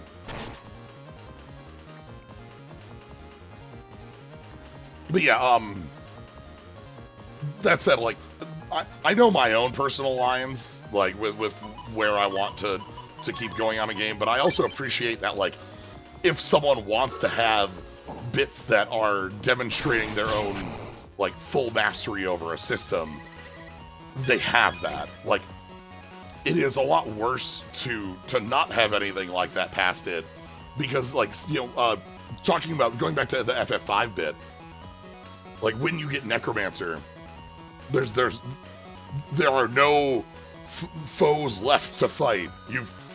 There's nothing for you to do with it, which is why you've designed that whole setup for it, because there aren't any options for you. So well, also just because there is a compelling reason to use Necromancer, and that is Necromancer is a very fun class. They just put it in a total dog shit place. Yeah, so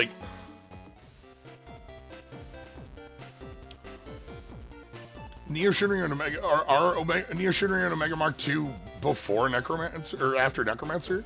Again, I haven't touched them, so I was under the impression that they are before. Everything is before. Yeah, I was except for the boss rush. I was under the impression that they're before, not after.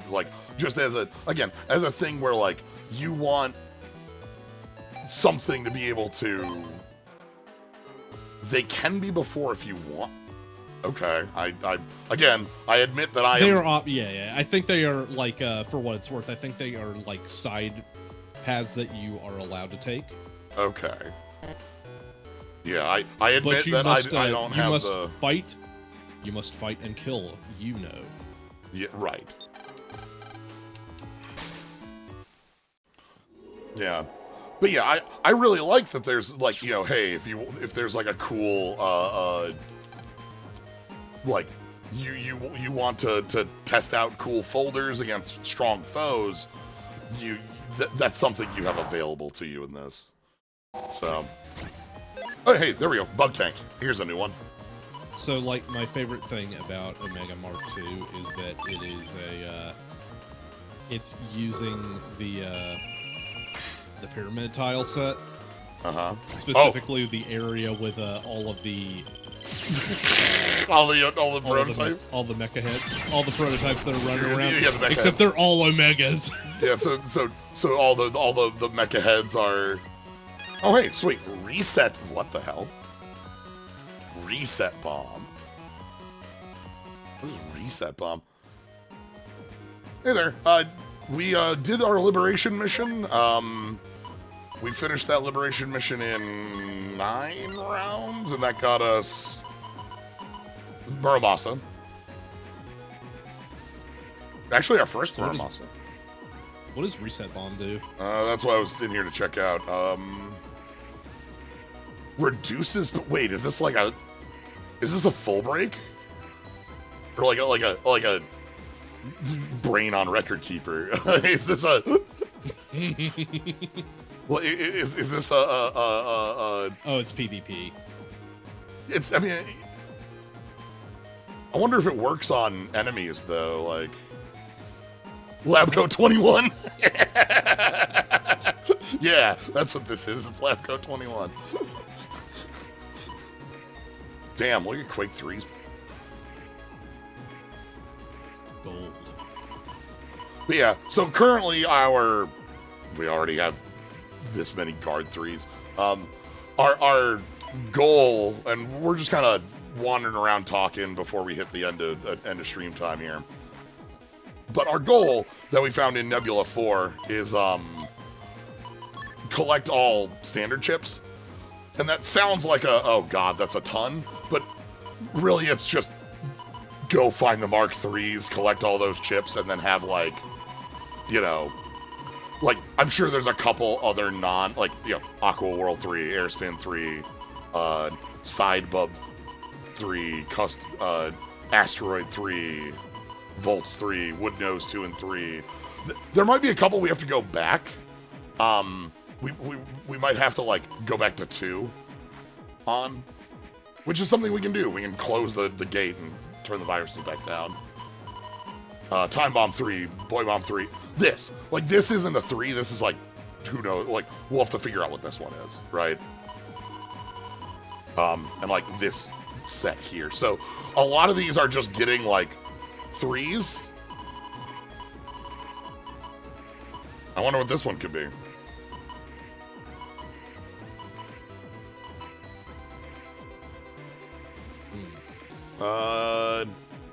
Debuff recovery on reset 121.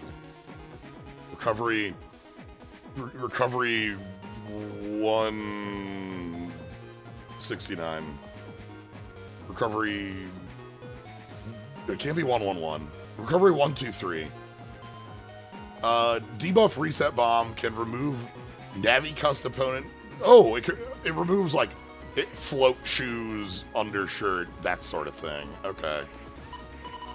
But yeah, so you can like, it is pretty easy from this library to just see what we are missing.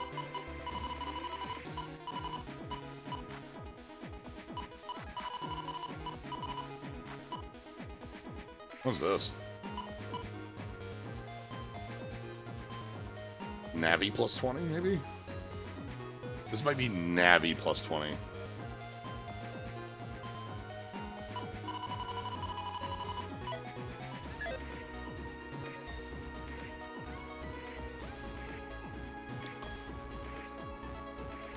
But yeah, I think we have all the chips from the patch cards as well at this point. Oh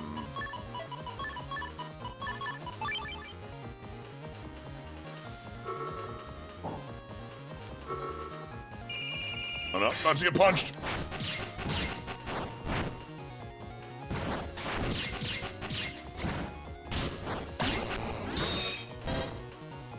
The reset bomb has a nice explosion. Look at that little explosion. I like the little blue, like, poof. Oop.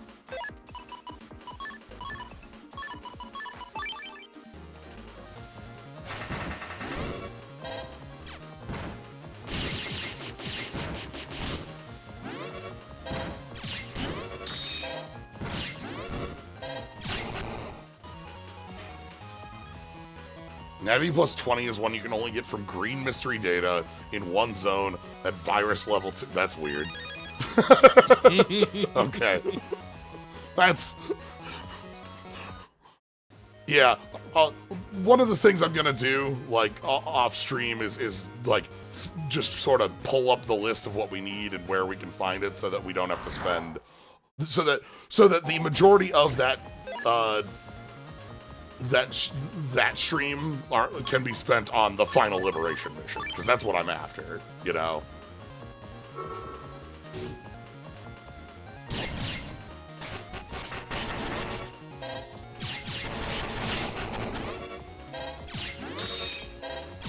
No, this game, you can turn down virus level. This is not like a Battle Network 4 situation. This game learned lessons from Battle Network 4. I know it's wild to you know...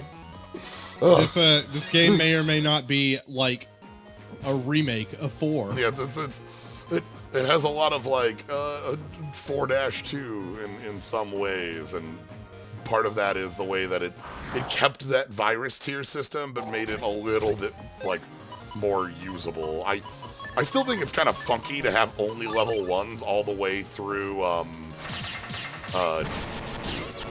like, up until post-game, but, like, it's not nearly as like, it's not nearly as stretched as 4 feels in that way.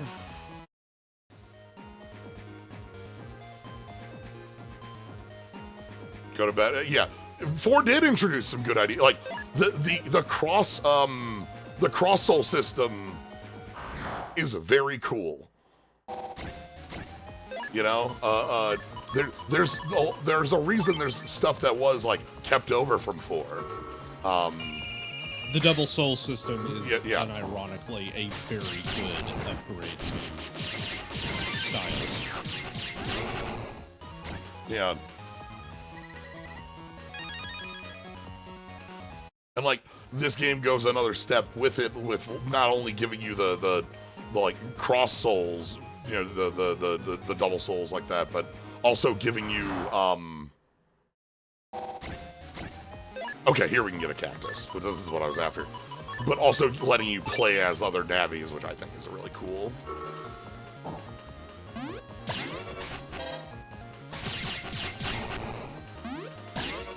Alright, we're gonna throw Cactoball at Cactoball. Cactoball will defeat Cactoball. N.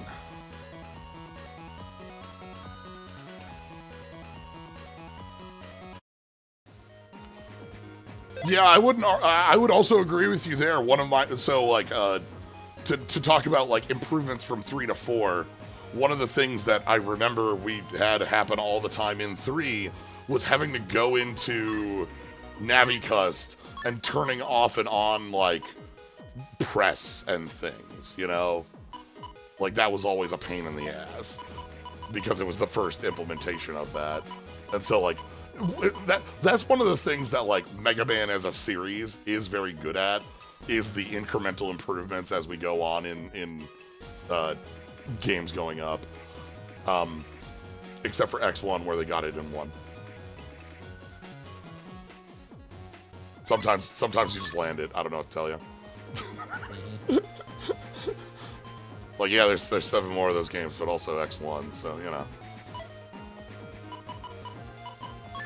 That's kind of the big problem. X1 is a genre definer, and also the X series has incredibly good core gameplay and controls. It's probably, like, the best version of...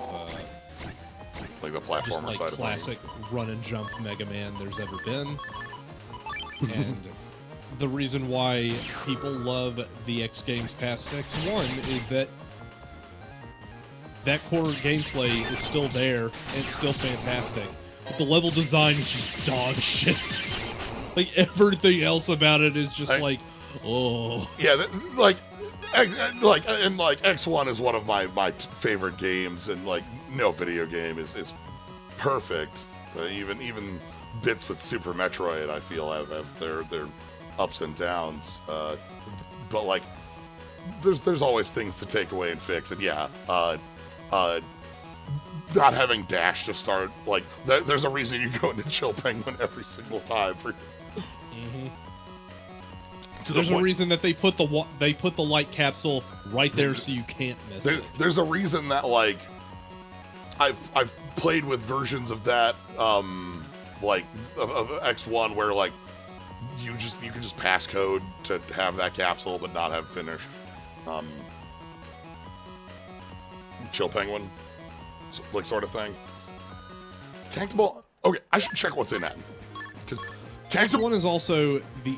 Go ahead. I was just saying, and Cactoball is a really cool chip, so I want to. Napalm Man. And number.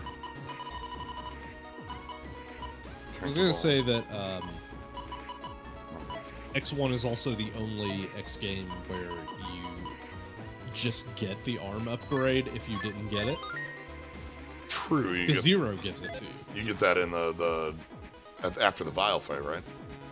Yes. If you don't have it, then Zero just gives it to you.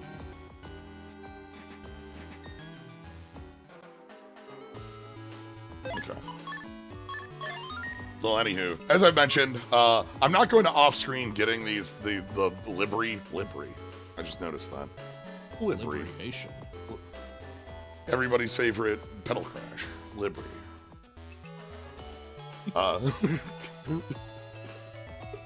Thinking about pedal crash too. But yeah, so what I'm gonna do is I'm not gonna go ahead and grab any of these off stream, but I am going to, like, note down locations and where we're going to be able to get them so that we can go get those and then go do our liberation mission.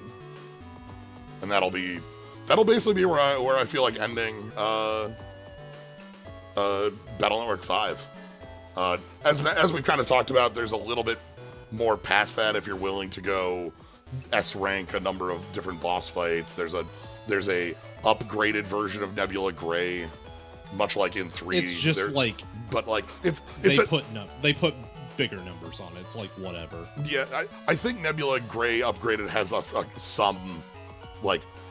some small differences, but, like, the Dark Soul fights aren't. You know, I've hit the point where I'm like, you know what? I think I'm good. There is a pedal crash too. It's not. It was kickstarted earlier this year. Was it? I think so. So, the big thing is, the thing that I'm really happy that we got was that fight where Base jumped us. Yeah, the one that was just like, hey, fight me, motherfucker. Like, you running around using my power? Hey, I got some words for you. So yeah. Anyway, that'll be next time. We'll finish things up. That's the plan. Reaching the end back of Battle Network 5. So, thank you all for joining. Hope you all enjoy this. Hope you all having fun. Thank you for the sub today, Dusty Hum. For anyone who has subbed, I do appreciate those. But I also just appreciate you being here.